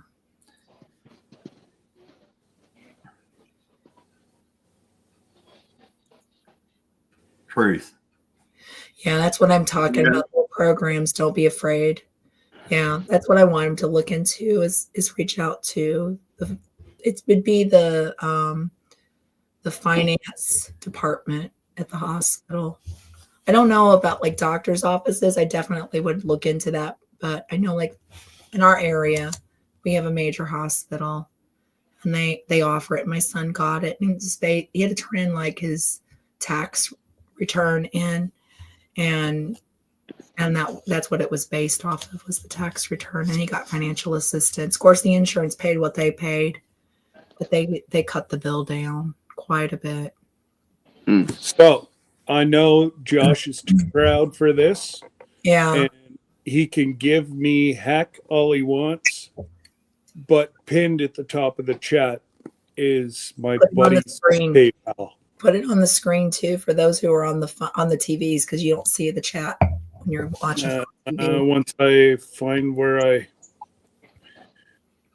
I did with it. Oh, there we go. Yeah, that way people on the TV can see it too. So that there is Josh's PayPal. He's not asking for it, nor would he ever ask for it. We're all in the same boat, I figure. I mean, I'm not the only one. We love you, brother. You know? We love you, brother, and we want you healthy. Yes. And you mean so much to a lot of us. And we're here for you. That's right. Well, hopefully I'll be a lot longer. That's what we want. Oh, I want to be smacking watermelons with you one day. Yeah, you got to bring a watermelon on the boat. I'll smack watermelons. Yeah, we can smack some watermelons on the boat. Yeah, it's pretty cool. I've got smacked watermelons with Josh. It's all right. I haven't done it yet. I need to go and smack some watermelons with Josh. So yeah, we need you around, because I go to Costco and I see those watermelons, and I'm telling you, you're the first person I think of every time I look at those watermelons. I'm like, I wonder if I should smack a watermelon for Josh. Yeah, it's in August too. So if I am able to still make it, it's going to be right in the heart of watermelon season. So it ain't going to be like small one, but it's going to be the nice, big, it's going to be the perfect watermelons. That's what I want. Xander, we're not, if somebody can afford to give $20, $10, $5, yeah. You know what? It's 5, 10, 15, $20 more than what Josh had. Yeah. And, even if we can get enough that he can scroll away an extra scan, yeah, and go get himself looked at, checked out, that he doesn't have to worry about, his beautiful wife or his kitties, having to do without. And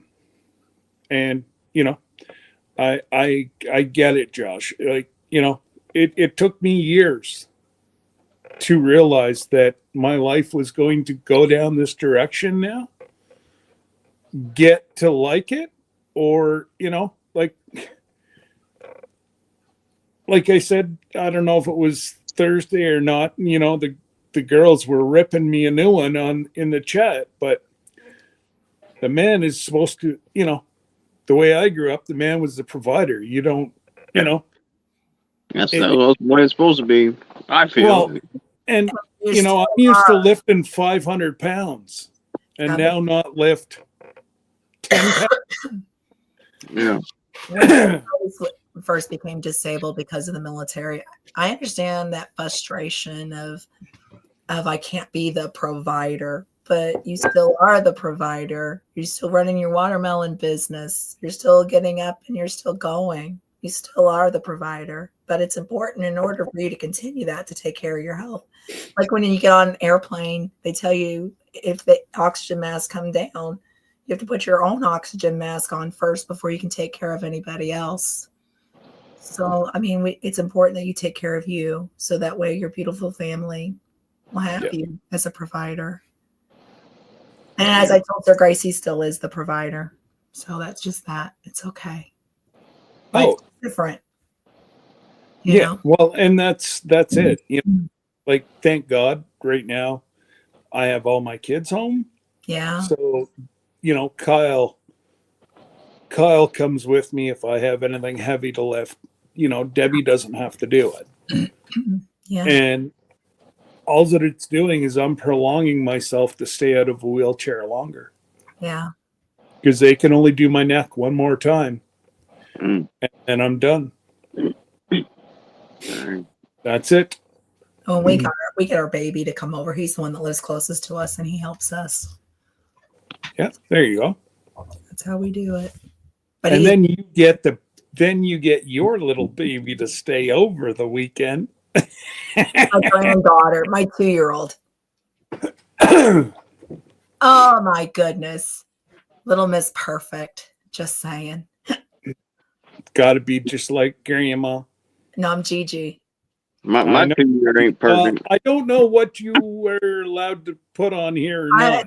I'm I don't allowed use to say- proper names. I actually asked for this name because my name is Glenda.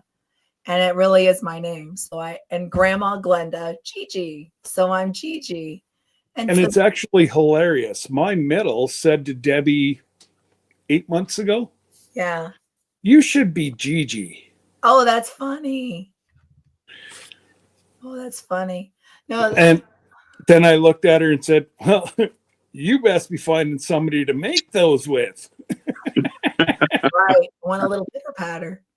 The best feeling in the world. She came over and she jumped up in my arms and she goes, oh, gee. Oh, gee. And she just hugged me for like 5 minutes. That's the best feeling in the world. So yeah, it's okay. It's my name. I picked it. If they don't like me saying my grandma name, then my kids can just get over themselves because I picked it. So, Linda, I don't understand. what did Linda say? Have it in a credit card also? I would never recommend Josh to go on the ship under a zero or payment plan because or he's the got no medical. way to pay it back right now until he gets better. Right. That's the hard part is getting Yeah. credit on something because I don't know if we'll be able to pay it back. And I'm not when I tell somebody, hey, I'm going to be able to, can I get something or you to get this or get that or whatever, when I tell them something, that's what it is. And right now I don't have I can't tell somebody, hey, I can get this paid back this day or that day, or I don't know. I really do not know. Right. And thank you, Miss Ann. I appreciate that. She said Gigi's awesome. I wear that with pride.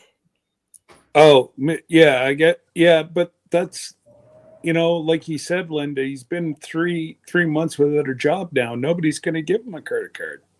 Yeah. Yeah. Unless he's got money up front. And, well, he's not in that. It's better not to get yourself into credit debt too. I mean, Yeah. you may need to, buy something like, I don't know, a vehicle or, you know what I mean? At that point, you want your credit good. So if you know yourself, you know what you do, right, Josh? I mean, Right. Yeah. I've been in the credit poor life of my life, and I don't Yep. recommend being credit poor. Yeah. No. We were very fortunate that we were able to pull ourselves out. Now we just have the house. Oh, Yeah, and Debbie's car. It took us years. We made the mistake, and Sir Grace and I were stupid with credit cards, and Yeah. And with So- the military, you can't file bankruptcy when you're on active duty. So we couldn't file bankruptcy. We had, without getting in trouble with the commander. So we had to Really? pull ourselves out. Yeah. And let me say, that is hard raising a family with that much debt. We were stupid. I don't recommend it. Don't get yourself in that way. See, we got into so much debt. It was because of raising the kids, Yeah. where we worked opposite shifts. Right. There's weeks that we'd pass at the front door. She'd be coming home from the hospital and I'd be going to work. Right. And, it was very trying on us. Yeah. But we we made it through, and That's what I said where I'm at right now. I said, you I see, was on the road. First off, before I went on the road, when I was a mechanic, I was gone, and some days they were asleep before I even got home late at night. So then I got on the road. Well, then I'm on the road, which I enjoyed. I enjoyed driving. I enjoyed going to different places. But Oh, I'm gone, was gone 2-3 weeks at a time sometimes, a lot of times. And Yeah. I enjoyed it. Well, now I'm like, I get to be at home, yeah. but I had to change. I had to sacrifice a lot of things to be able to. So it's like, on That's- one hand, I'm not mad. I'm not mad at God for this happening. Sure. These things happen, but it's like I get to be home every day, wake up and be around them. And then another side of it is I've always wanted to just be able to concentrate on my garden, my vegetables, selling. Right. That's what I've wanted to just be able to do. Well, I have to be at home now. So I'm taking this opportunity to try to get it off the ground. I there you can't go to go. work, can't leave. So now I'm getting the opportunity. It's like I've been given the gift to try to make that work and try to get it rolling, even though I don't have another option. It's about finding those blessings in the hardest of times. Amen. And that's what you're doing. He just, the good Lord threw a challenge at you, and you're making the best of it. Yeah, very much so. And you got to look at it this way. He gave you a miracle as well. I know. And we've talked about, we've talked behind the scenes about that as well. You had a miracle.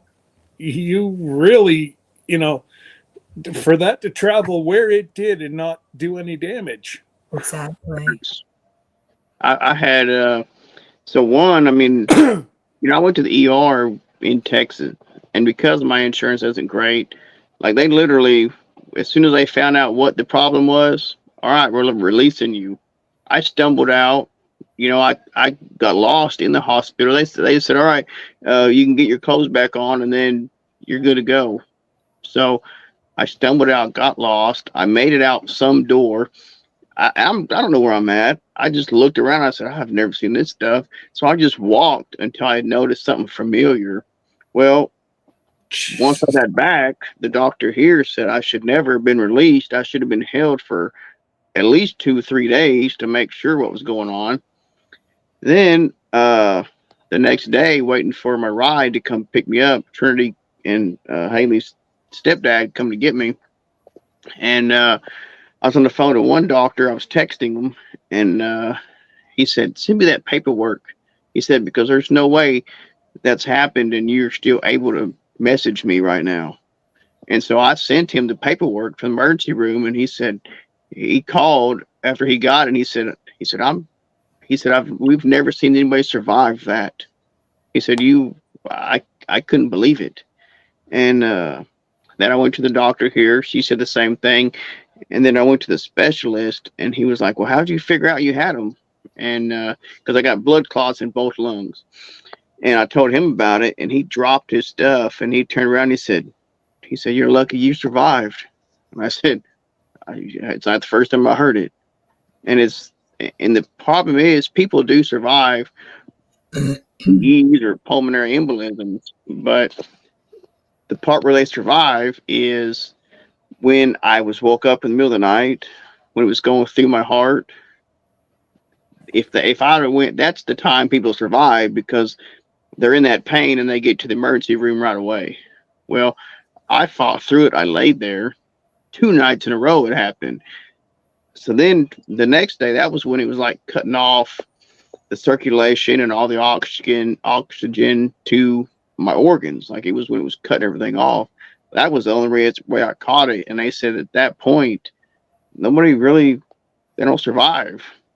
And so I know I'm lucky. Like I'm I'm real, a lot, and it was like I was given a chance. I was given a second chance, and I said, if he ain't done with me yet, it's No, he ain't. he didn't give me through that for nothing. That's it. Okay, I see what you're saying now, Linda. Jesse, are you still in here? Or Josh, do you have Zelle? I don't have Zelle. Well, so yeah, Linda, you can do it. You can do PayPal with a credit card. I would do my Zelle, but oh man, I've got to. So it goes to my Zelle. I have to send it back to the States. I have to bring it back to Canada, and yeah, it takes me like 3 days to get any kind of movement of money. Like whenever I book the train, I just use my credit card. Oh, hey, buddy, what's going on? Yeah. Oh, he's gone. Yeah, you could go. I was going to say that's about as long as he'll stay in one place. Yeah. There he is. What's going on, Titus? You can do it. You being a good boy for Dad? Right this minute. Right this minute. But yeah, I don't have Zelle. I do have I got Chime, Cash App, Venmo, PayPal, but I've tried setting up Zelle and it's not worked. Oh.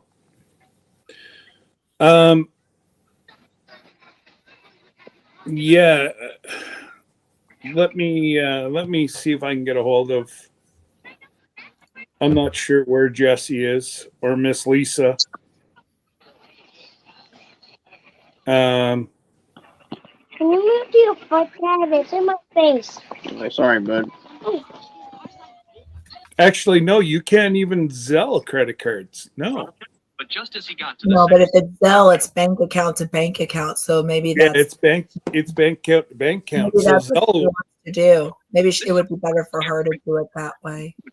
yeah, she'd have to do it through. If you do friends and family with PayPal, Josh doesn't get charged. I think Josh might lose 1%. care of yet another pillow. Man was practicing.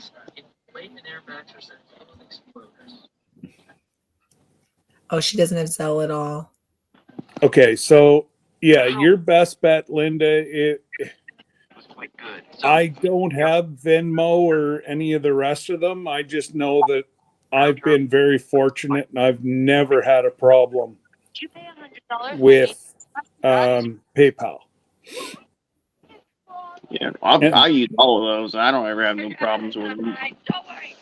Well, and I had one problem. I didn't get what I ordered from.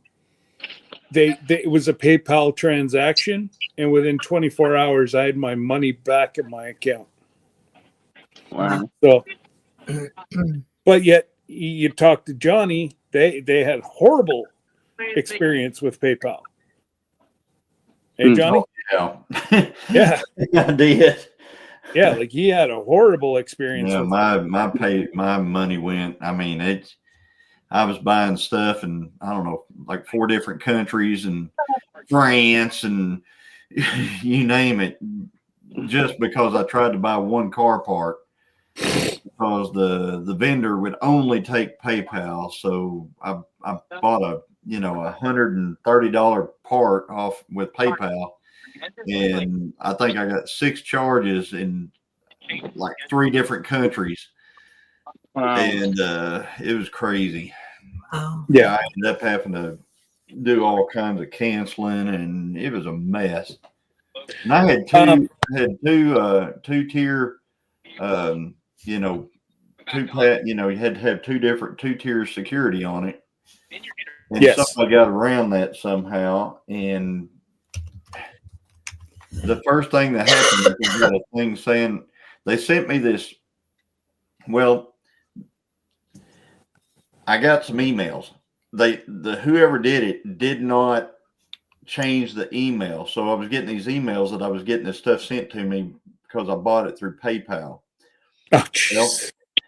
One of them had already sent the item, which was the first item that they ordered was something to test to see if the PayPal would work. It was just a cheap T-shirt from California with a rainbow or something on it, and it was extra small. and this, so whenever I finally, I caught it, and I was able to cancel all the rest of them. And then I was able to get in touch, cancel my PayPal. And then I was able to actually get in and my credit card, I had to get my credit card all changed and everything like that. But I got this shirt. The shirt came to me, right? I called the company up and I said, I don't know how. I said I tried to cancel it, and I said I'm going to tell you right now that an extra small shirt with a rainbow probably ain't going to be something I'm going to use. So I need to send this back to you guys for a refund or something. And they said, "Oh no, don't keep it. We'll just refund you." So they refunded me, and I think I got a shop rag or something out there. What am I hearing? I'm gonna say, is that one of y'all or is that on my end? There's Me? an echo. Yeah, the echo was whenever Titus had the TV on. Oh, okay. Is it gone now? I told him to turn it down. Yeah. Oh, okay. I could hear it sound like a phone ringing. Yeah, that's what I heard. That's you? Oh. I thought my alarm was going off at the time to take my medicine, so I'm like, man, surely it ain't making that noise in the background. Yeah. No, I was It was just I like get a hold of I like Jesse to extra see small if they rainbow have. shirts. Remember that time I wore the Josh Sherman shirt? Your little shirt sounds. I've got one up on you. It didn't have anything to do with PayPal, but my credit card got stolen. So we went to a grocery store in Southern Indiana, and within 30 minutes of me buying groceries, I was buying wigs and booze in Chicago, Illinois. I didn't. On what? I was buying booze and I didn't really do it. My credit card got stolen. I bought groceries. I went to this grocery store. Within 30 minutes, 2 purchases were put in for booze and wigs in Chicago, Illinois. Booze and wigs. I'm like, dang, I'm having a good time. I called my credit card company. I didn't know what it was bought, and they were able to track it. Yeehaw! I'm like, dang, one, I'm good. I went like a 4.5 to 5 hour drive, 30 minutes to get my booze and wigs. Party time for me. I was gonna say, yeah. Hey, Teresa. Hey, girl. You know, I have family that went on a trip to Arkansas, and they went to a motel room. Well, they ran out to go to. They went. It's in Hot Springs. They went down to get in the tubs or whatever it was. Something. Well, she left her purse in her room. They went over there, did that, came back. They got home, and all of a sudden they started seeing all this money coming out of their account. Oh my. Like a lot of money, checks. Oh Like, no! Now they didn't have this much in their account, but it was hot checks. Oh But $300,000 was being spent, and she called. She's like, "This is not me. I don't know what's going on. Something's up." Well, they tracked it. They said, yeah, they went, and these people was cashing checks left and right at grocery stores. They were going in, cashing them, just getting money, and they had them on video. All this, they were buying stuff, just racking it up, and all they remembered was the fact she left her purse in the motel room. Whoever it was cleaning at the motel got in the purse, got the information off the checks, and they said what they do is they use the routing number and that number, make checks with their name on it, whatever ID they have, a stolen ID, and then you go in there and it looks legit. Jeez. And so they were racking it up, and they said they cannot close the account until it's all finished. Like they just had to just let them run all this money up, and I don't remember the exact amount, but it was a lot of money, and they had to prove, hey, I didn't write all these hot checks. But when they went back to all the stores and watched the videos and all, they found out the fact that it was somebody else. But it's that quick, and it was within a couple of weeks that much money they had withdrawn from everywhere. That's That's really Off crazy. leaving their purse. We pay a lot of people with checks. You know what I'm saying? So Yeah. like, say I came to your fruit stand or your vegetable stand or something like that, and I wrote a check. Say you took checks, okay? So I Yeah. wrote you a check or something. So they have my routing number and they have my check number right there, So Yeah. if you deal with somebody that's unscrupulous or whatever, it's real easy for somebody to get your check. Oh, it's very easy. Yeah. That's what I'm getting at. Because like if you hand a check, you mail checks all the time. Like you put them in for the utility bill, you throw it in the mailbox. Yep. It seems like it would just be so simple for somebody to snag that out of your Yeah. mailbox or whatever and do all the things that you're talking about right there. Yeah. And- What what I did one time was I got paid. I was doing a job and I got paid. Well, instead of running to the bank and depositing the check, and I thought nothing about it. I didn't think I didn't think that this would cause a big old flag to pop up. So I had a check for whatever amount was. I owed a bill.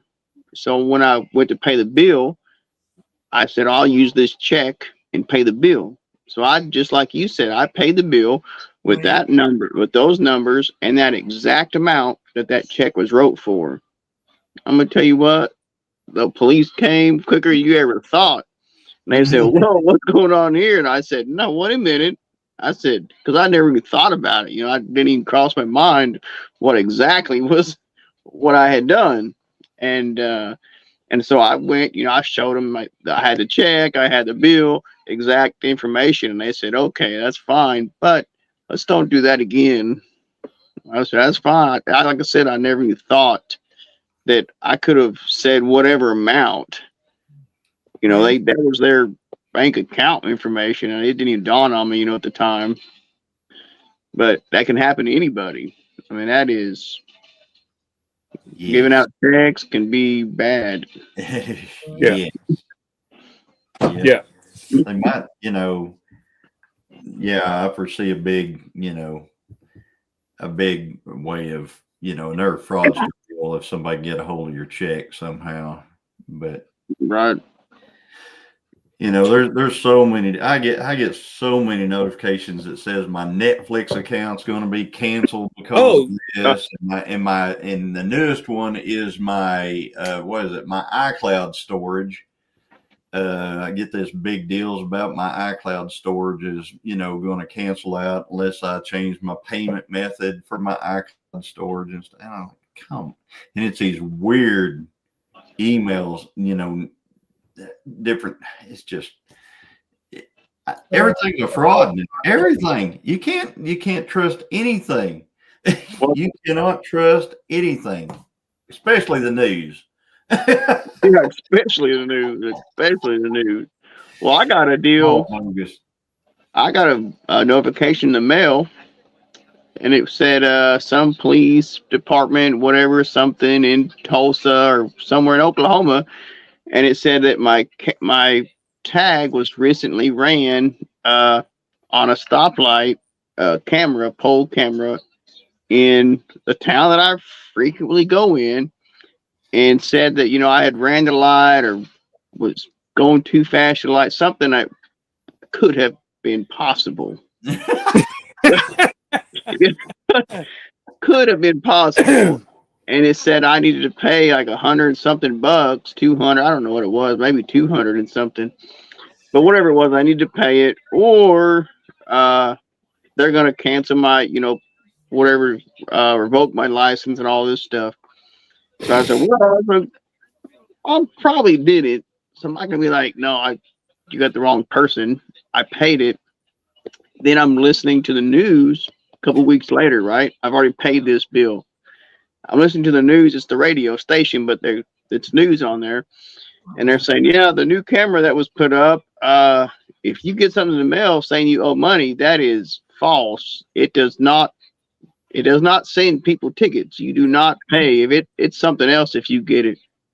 I said, you can be kidding me. I said, I done paid it. So I called him up, right? Sorry, this number has been disconnected or is no longer in service. So I said, man, so I got, but it's like, it was close. I mean, it was horrible that happened. And then when I started driving, right after I'm driving, I get back from Florida, and I get a text message about toll tag, right? You got unpaid tolls. You need to pay them. Oh. Well, I said, no. I said, I got a The transponder.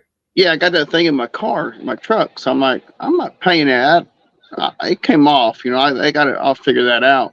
Well, come to find out, that's a scam going around. They send you out all these tolls. It's a text message saying you have a toll, for whatever. You click on it, and that's where it messes you up. And I've had a couple of friends say, man, I keep on getting these tolls, and I ain't went through a toll booth in years. So then that's why I said, man, I got the same thing. So now I'm like, I'm not even paying. If it's a text, I'm not paying it. Can I just say something? If it's state, local, or federal, when they say you owe money, it will only come to you by mail. You will not get a text message. You will not get an email. Mm-mm. It goes for the post office, for the tolls, Social Security. I mean, Medicare, anything. It all comes by mail. So wait for the mail before you get concerned. We had an issue with someone in my family. Got a text message saying that a package was being held at the post office. Yeah, I got those. And I'm so grateful the person called the postmaster instead of clicking on the link, because there's no telling what would have happened. But you will always get it by mail. Always. And if you take that in and ask them, straight to the agency. Don't call the number, go straight to the agency if you get something. But when I got the one that said my package is being held at the post office, I knew immediately that was false because I was too broke to be having packages sent to me. Right. So I said, I know this ain't the case. Yeah, they're horrible scams. And another one that's out there is somebody will call you using your bank number. They know how to take that telephone number and program it into your phone. So whenever you answer it, it'll say like Wells Fargo, right? And it shows up Wells Fargo. And then the person will answer and say, hey, we have a problem with your bank account. We need you to give us the PIN number. And so then you give them Thank you, Drops. Oh, yeah. You give them the PIN number, and then they've accessed money into your account because they've now tapped into your account. So if you ever get a call from a bank and they're asking for your PIN number, hang up, use the number to your bank that you know to be true. Don't hit redial, hit the number to be true and call your bank directly. That actually happened with another family member, and that person lost $2,000. Okay. These scammers are getting really good. Oh, they got my mother-in-law 2 weeks ago. Thank God we were able to get to her bank, get her account shut down. They never got a dime out of her, but they could have been bad. And it was a life insurance scam that they said that her husband had a life insurance that she didn't know about. And they knew Debbie's name. We lived in Ontario. So she's like, maybe Murdoch before he passed went obituary. They got the Yeah, information. you just have to pay the processing fee of $300 or $400. So she's like, to get $30,000, No. Yeah. and she wasn't going to say anything to Debbie because she knew deep down that it wasn't right. Right. But it's that thing of free money, right? She's Right. 82. So, and anyways, it turned out all for the best, but Be really careful. yeah, like thank God she told Debbie right off the get-go. Yeah. Very much so. Real quick, Trip, I'm feeling better, but I don't have my whole voice back. But I'm better. Today's my first day I got up and I'm moving. He knew I was down. Him and Sir Grace are really good friends. So thank you so much, Trip. I gotta, So we've got new members. Thanks to Drops is Karma. Joe, fix it for you. Oh, awesome. Shiloh Acres. Shiloh. Yeah, Shiloh. Avid Fisherman and Judy Collins. Oh, that's awesome. I'm gonna mute. I'm gonna mute real quick and close my camera. Haley's texting me. I'm gonna try to text her back. But if it kicks me out, I'll be right back. Yeah. All right, buddy. Oh, there is the Trip, man. I know. Trip's right there. He's a Yeah. special family friend, the real deal. Love his channel. If I have one of my mods, if you can click on Trip and share his link. Yeah, put it in, and then I'll copy and put it in. No way, I can't do it. We got to get it into yours. You may have to copy and paste it. Yeah, I can do it. Okay. Just give me a minute. Yeah, I don't think I can through StreamYard. Click on it. He's on your my channel. He's on your channel, so Yeah, I can't do anything. That's okay, Teresa. oh, you know what? That's right. I would have to go into yours and share. Well, if you put it up if you can put it up on your channel and share it within your channel, I'll copy and paste I it. have to go over to your channel. So if you were to share it, Okay. then share. Let's do it. Let's do it. Let's get it. I'm gonna hit mute so there's no feed. Yep. Linda, make Teresa Jukiewicz a mod. Am I still here? You still here? You are still here. All right, Angie, you have a wonderful night. And Angie said, Josh, hang in there and stay strong. Andrew, you off tomorrow?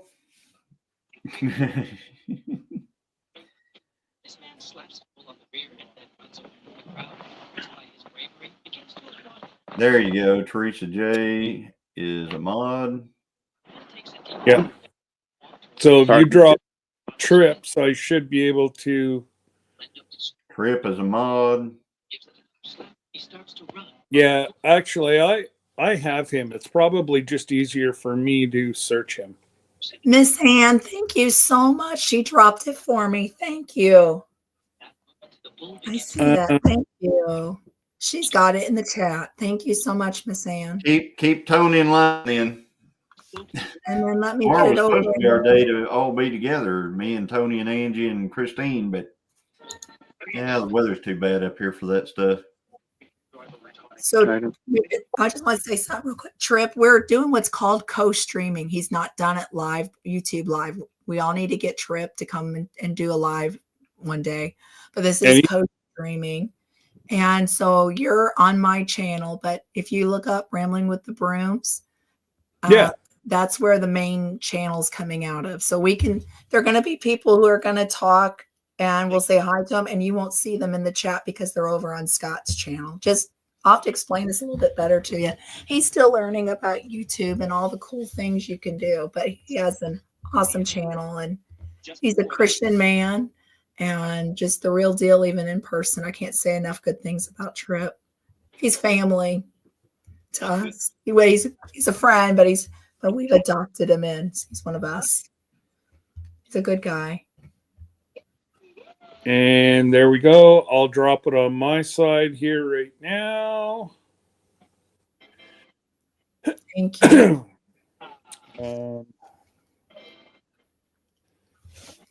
So there, if you guys can go over and even if you're on Trip's side or you're on my side.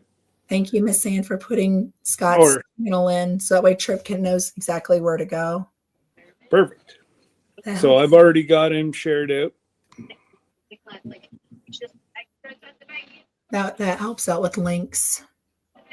So Trip, if you click on that link, it'll take you straight to Scott's. You can say hi to people in the chat there. Yeah. Yeah. See, the four of us can see everybody's. Yeah.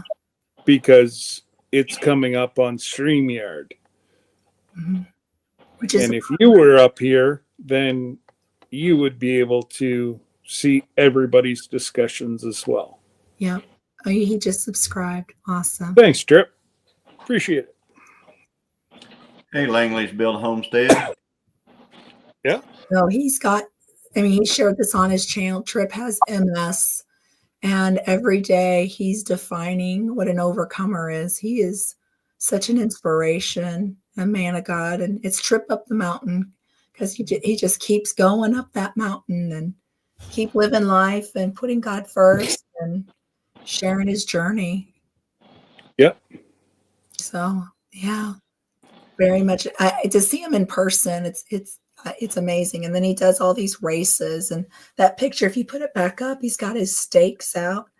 Yeah. Where? Just give me a sec. He doesn't do just little like races. Like he does some serious ones that would kick my own hiney, and he trains for him. I know, like there was a video, a short, that he was going up and down the stairs trying to, condition himself. And then he went in Louisville. There's a place that he goes and he trains there too. And yeah, switch over, Trip.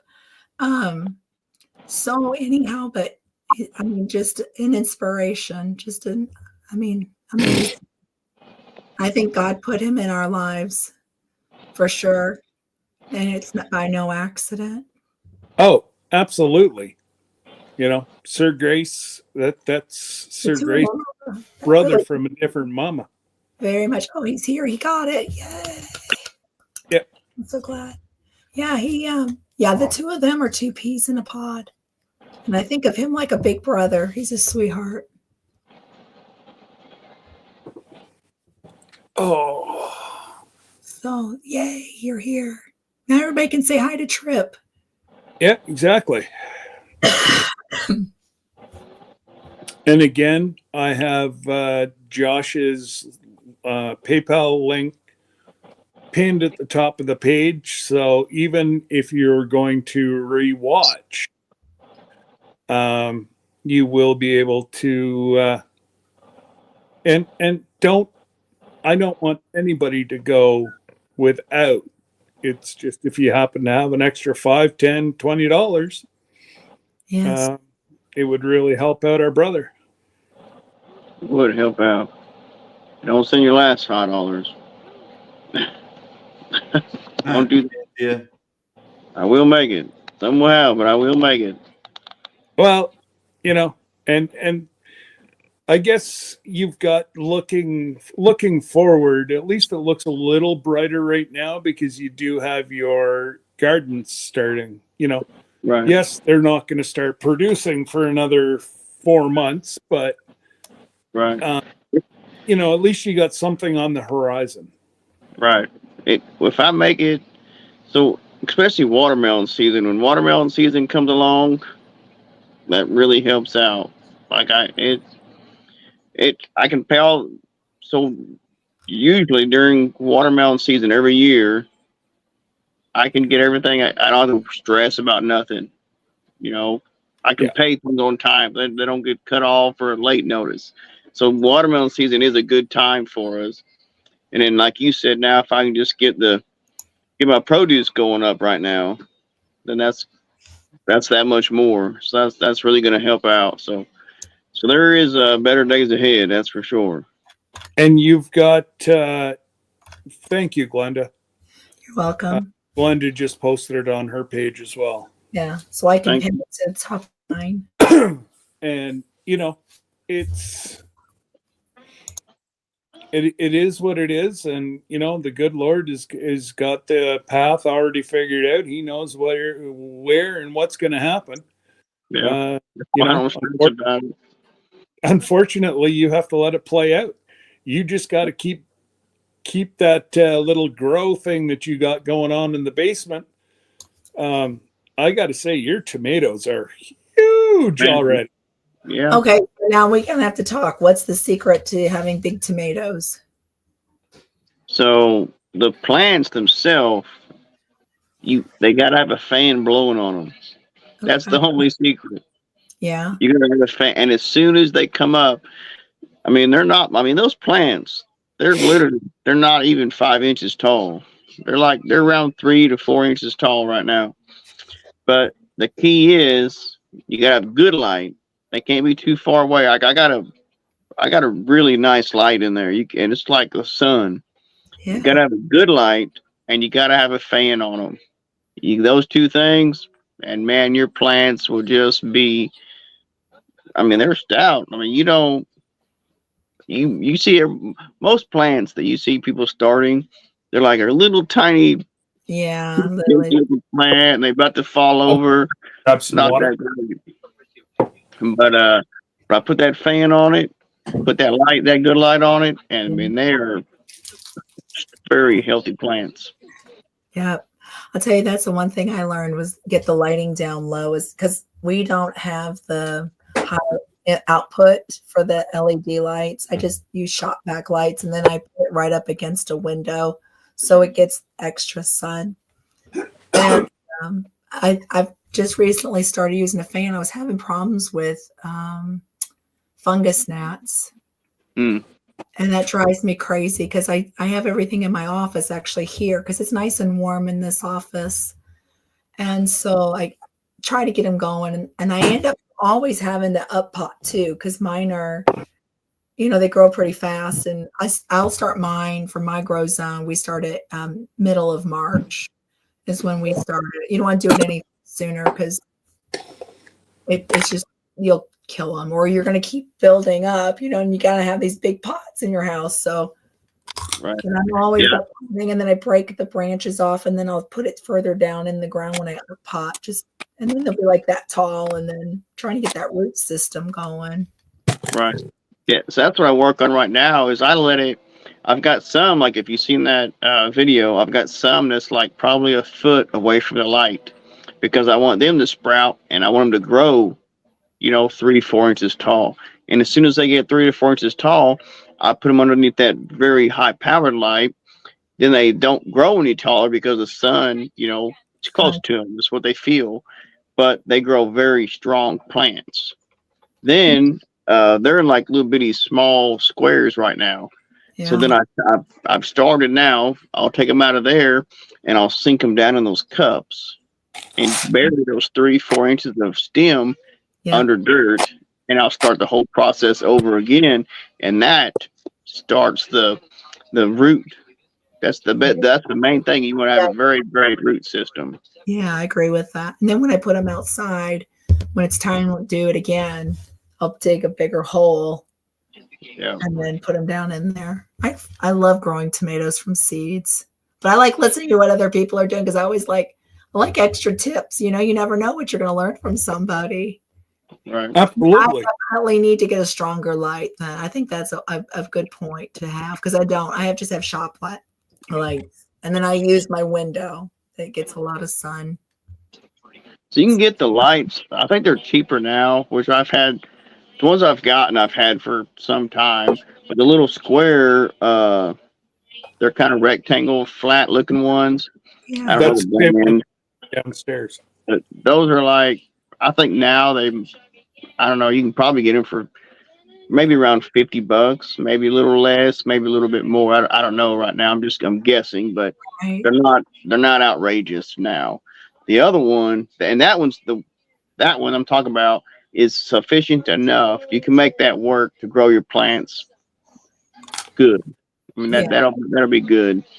Yeah, it might be getting close time to get new lights anyhow. I think mine are about like 8 or 9 years old, so it might be time to invest in that and look if they're about 50 now, because there wasn't anything quite like that when I was first starting with seeds. So Yeah. I need to, it's probably time for me to upgrade anyhow. Hmm. That's a good point. And look into that. I need to look. I need to reach out to that company and see maybe I can get a link for a discount code. Maybe get some to give away. I don't need none, but Well, I would do it because it's for us. Right now, we should be starting all of our cold crops for us. So, like the broccoli, the cauliflower, that kind of thing. We should be starting right now, and then next month for my grow zone, then we start doing all the summer crops. So if you get it, I won't be starting till next month anyhow. So let me know. yeah. But yeah, I mean, I'd be interested in that because I do. I mean, I do really good. But I always like to try to make things better. I know I can grow and I can learn new things and try something. You know, you evolve as a gardener. I Right. definitely want to get the watermelon thing down. I mean, I think you and I need to have some conversations on the watermelon because this past year, I think I got like maybe 1 or 2 watermelon, and Josh, you'd laugh at it. Being a watermelon farmer, you'd laugh at me. I mean, I would learn that because everybody starts. I didn't just start out being. I'm not perfect. I didn't start out being really good. I'll put it that way. I didn't start out being really good at it. I've been trying for about 12 years and I'm not. Night, Miss Linda. Trip, are you still there? Because I might need your help, but I can't figure out, like in our area, there's about a half an hour from here. It's like the best watermelons come from a certain county, and it has something to do with the volcanic ash. I thought, well, maybe if I get volcanic ash, stick it in my soil or something, you know. But I struggle with it. I was talking to somebody locally, farmer, and I said, what is the key to this? And he said, get more flowers in your garden, like, you know, zinnias and things for the pollinators. And so I tried that. He's still here. Good Trip, because maybe I might get you to help me with some watermelons because you know where to pick the garden at. But I struggle with that every year, and I would love to be better at it. Oh, Trip. So I got sometimes. You said he's family. He is family, and he knows where the garden's at. And so there's sometimes I gotta self-pollinate the flowers. Like mostly, it's usually on the pumpkins, because I gotta self-pollinate them because they won't. I mean, they're just. I don't know. I don't know if the bees or pollinators, whatever. I don't know if it's just a certain time that they're busy. I don't know what the deal is, but sometimes, and you can tell right away when you start getting a fruit, whether it's a watermelon or a pumpkin or whatever, if it starts to develop on the end of your flower, the base of your flower, and then in the next thing you know, a day or two later, it's dried up and died off. Yeah, it's not being pollinated enough. So when you see one of those, the very first time you see that, your plant has 2 flowers, a male and a female flower. Yeah. You just got to take a toothpick, or not a toothpick, but a Q-tip, rub it on this one over here, and rub it on this one over here, just gently rub it all around all of them, and that's self-pollinating. And then your stuff will grow. Now, have you ever thought about getting, since you're going to expand your produce, at least getting 1 hive? Well, I had bees before. Mm-hmm. When the flood came, they went bye-bye. Right. Sayonara. And I have hives. I think I got 1 complete hive to set up, but I've just got to get the bees for the hive. Okay. So that is the next. I'm sure they're gone by now. They're not going to hang around where there ain't no no tasty flowers or fruits, whatever, they're gonna go somewhere else. So I've probably got to purchase another hive or whatever. I gotta buy some bees from somewhere. But it does help to have those around, That's and all. you get some tasty honey out of it. Mm-hmm. I'm just thinking that, it might be worth your while to, especially if you're going to start going up that high in your produce, you're Right. going to want lots of bees all over it so that it's Right. producing, crazy. Right, and we also do. Whenever we plant our garden, we plant a bunch of flowers, or at least try to get a whole bunch of flowers. Like usually, the whole garden is outlined in flowers, and I'll just put all different kinds out and everywhere just to help draw pollinators in. But bees are very good to have around. Yeah, I mean, I've done that, and then I have no problem with zucchini. I have no problem with Kajari melons is the other one that I like to grow. I didn't grow it last year. I forgot, but I like Kajari melons. I have no problems with the pollinators taking care of that. It just seems, and they're all kind of close. And I noticed a lot of bee activity because of the flowers, but I just struggle with the watermelon. So maybe they just don't like my watermelons. I don't know. It may be the soil too is a big. I may have to test it, but Well, you want for watermelons, you want like sand.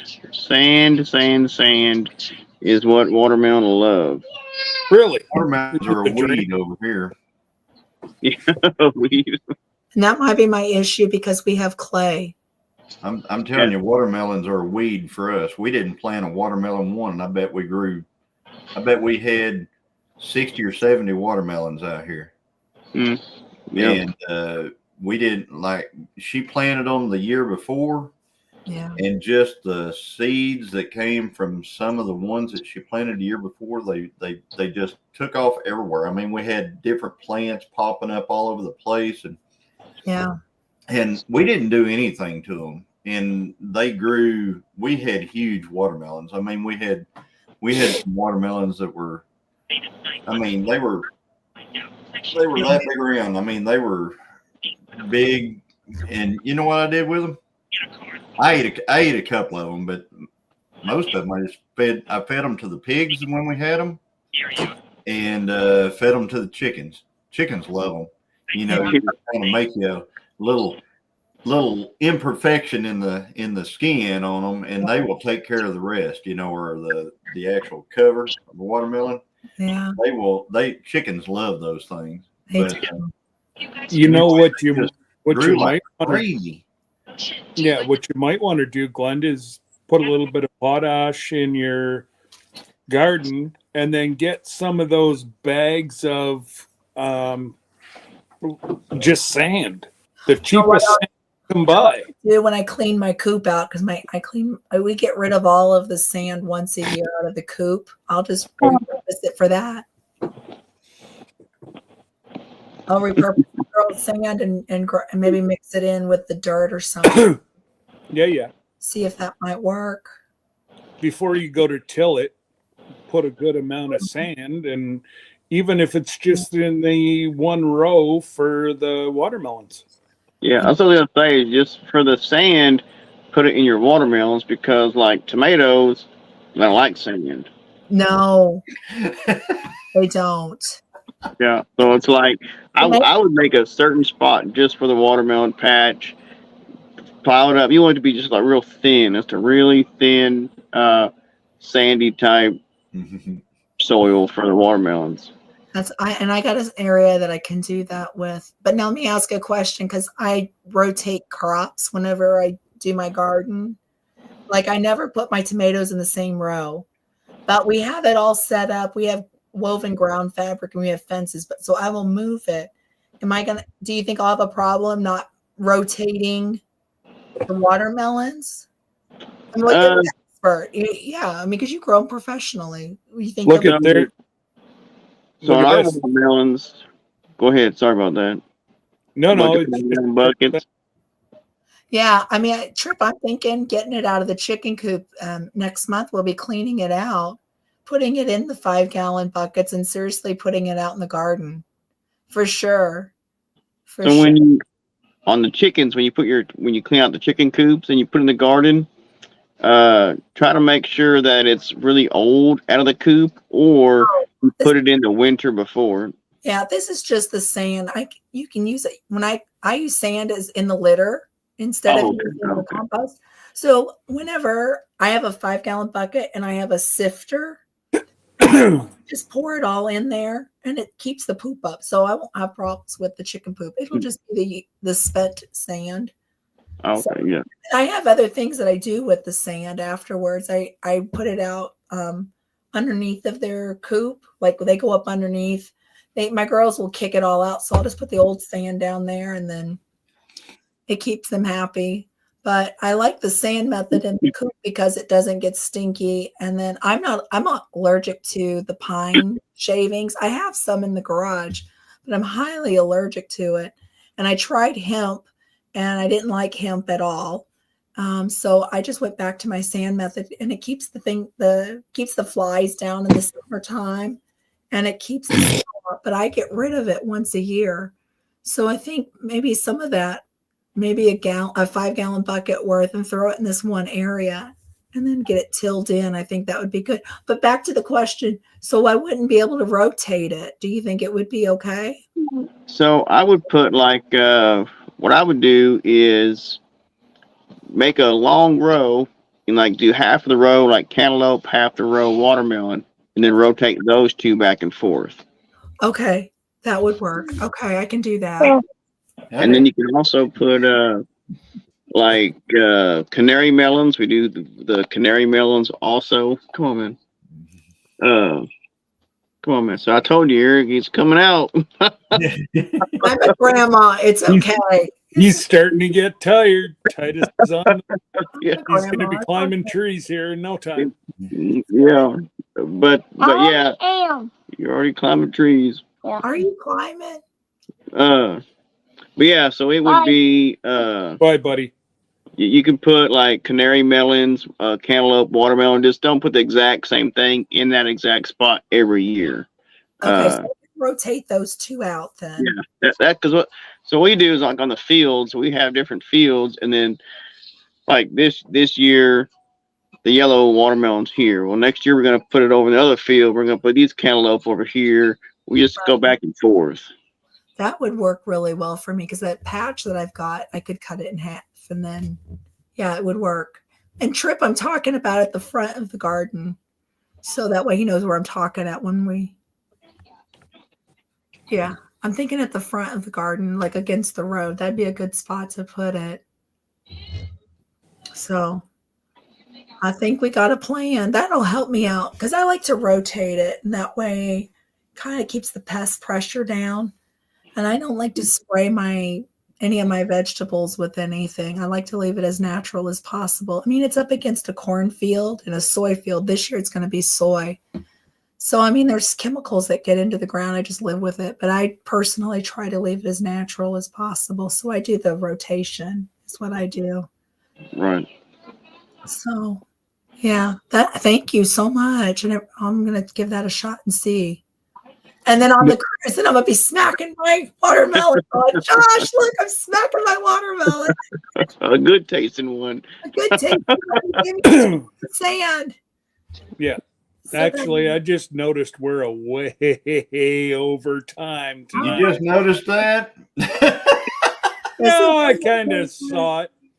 I saw 9:30 go. Brrr. Yeah. 3 hours in almost. Yeah, and that's what Joe said. More sand is better. Yes. So I probably have to come out of the coop. I have about 100 pounds of sand. No, wait a minute, 50 bag. No, I probably have about 200 pounds of sand to come out of the coop. I think we'll have plenty. We'll just use what I got. I will I'll make a video on. I'll show my sand. I'll show how much sand is that they grow in, like the best soil. Yeah. And I'm not saying it's the best out of every option there is, but I just know we grow a lot of good watermelon, and a lot of people like it. Trip, his watermelons are sold nationwide. And we had a conversation about the sticker. Like if you find stickers, I remember that. Yep, if you find those stickers that come out of there. Yeah. Now, and once they leave us, we don't know how long they sat in the truck. We don't know how long they didn't get sold. We can't guarantee them. I just know when we spank them, my golly, you're going to enjoy it. That's it. That's it. And everybody says they're the best. They come from your garden. So I've got to learn from the expert. What, you guys usually plant over 100,000, don't you? Oh yeah, the first batch. It was I forget now. I think the first round is like 160,000 plants, and then we'll wait 2 to 3 weeks after that and plant the same amount, because we want to be able to have them all the way. Season. Okay. Yeah. The plants will. They don't just produce until the weather turns bad. Like they got a lifespan on them. When they start, they do start dying off. Right. Yeah. Yeah. Well, I'm gonna give it a shot and see what happens, because this girl needs some help with that one, and I'd love to have some watermelons. Yeah. Anyways, well, you four, or I guess you three. I'm the fourth. You are the fourth. Sit tight. We'll chat. We'll say goodbye to everybody. You guys have a wonderful evening. Yes. And Johnny's saying peace out. And thank you, Drops, for dropping the 5 memberships. Much appreciated. Yes. And we will see you all tomorrow afternoon. Glenda Goes at 3:45. 4:45. Well, 3:45 Central, right? Right. Okay, You and I are on Eastern. 4:45. I know. Okay, so let's just talk Eastern. 4:45, and Jesse and Lisa, they come on at 6. That's it. Eastern Standard Time. Exactly. Night all.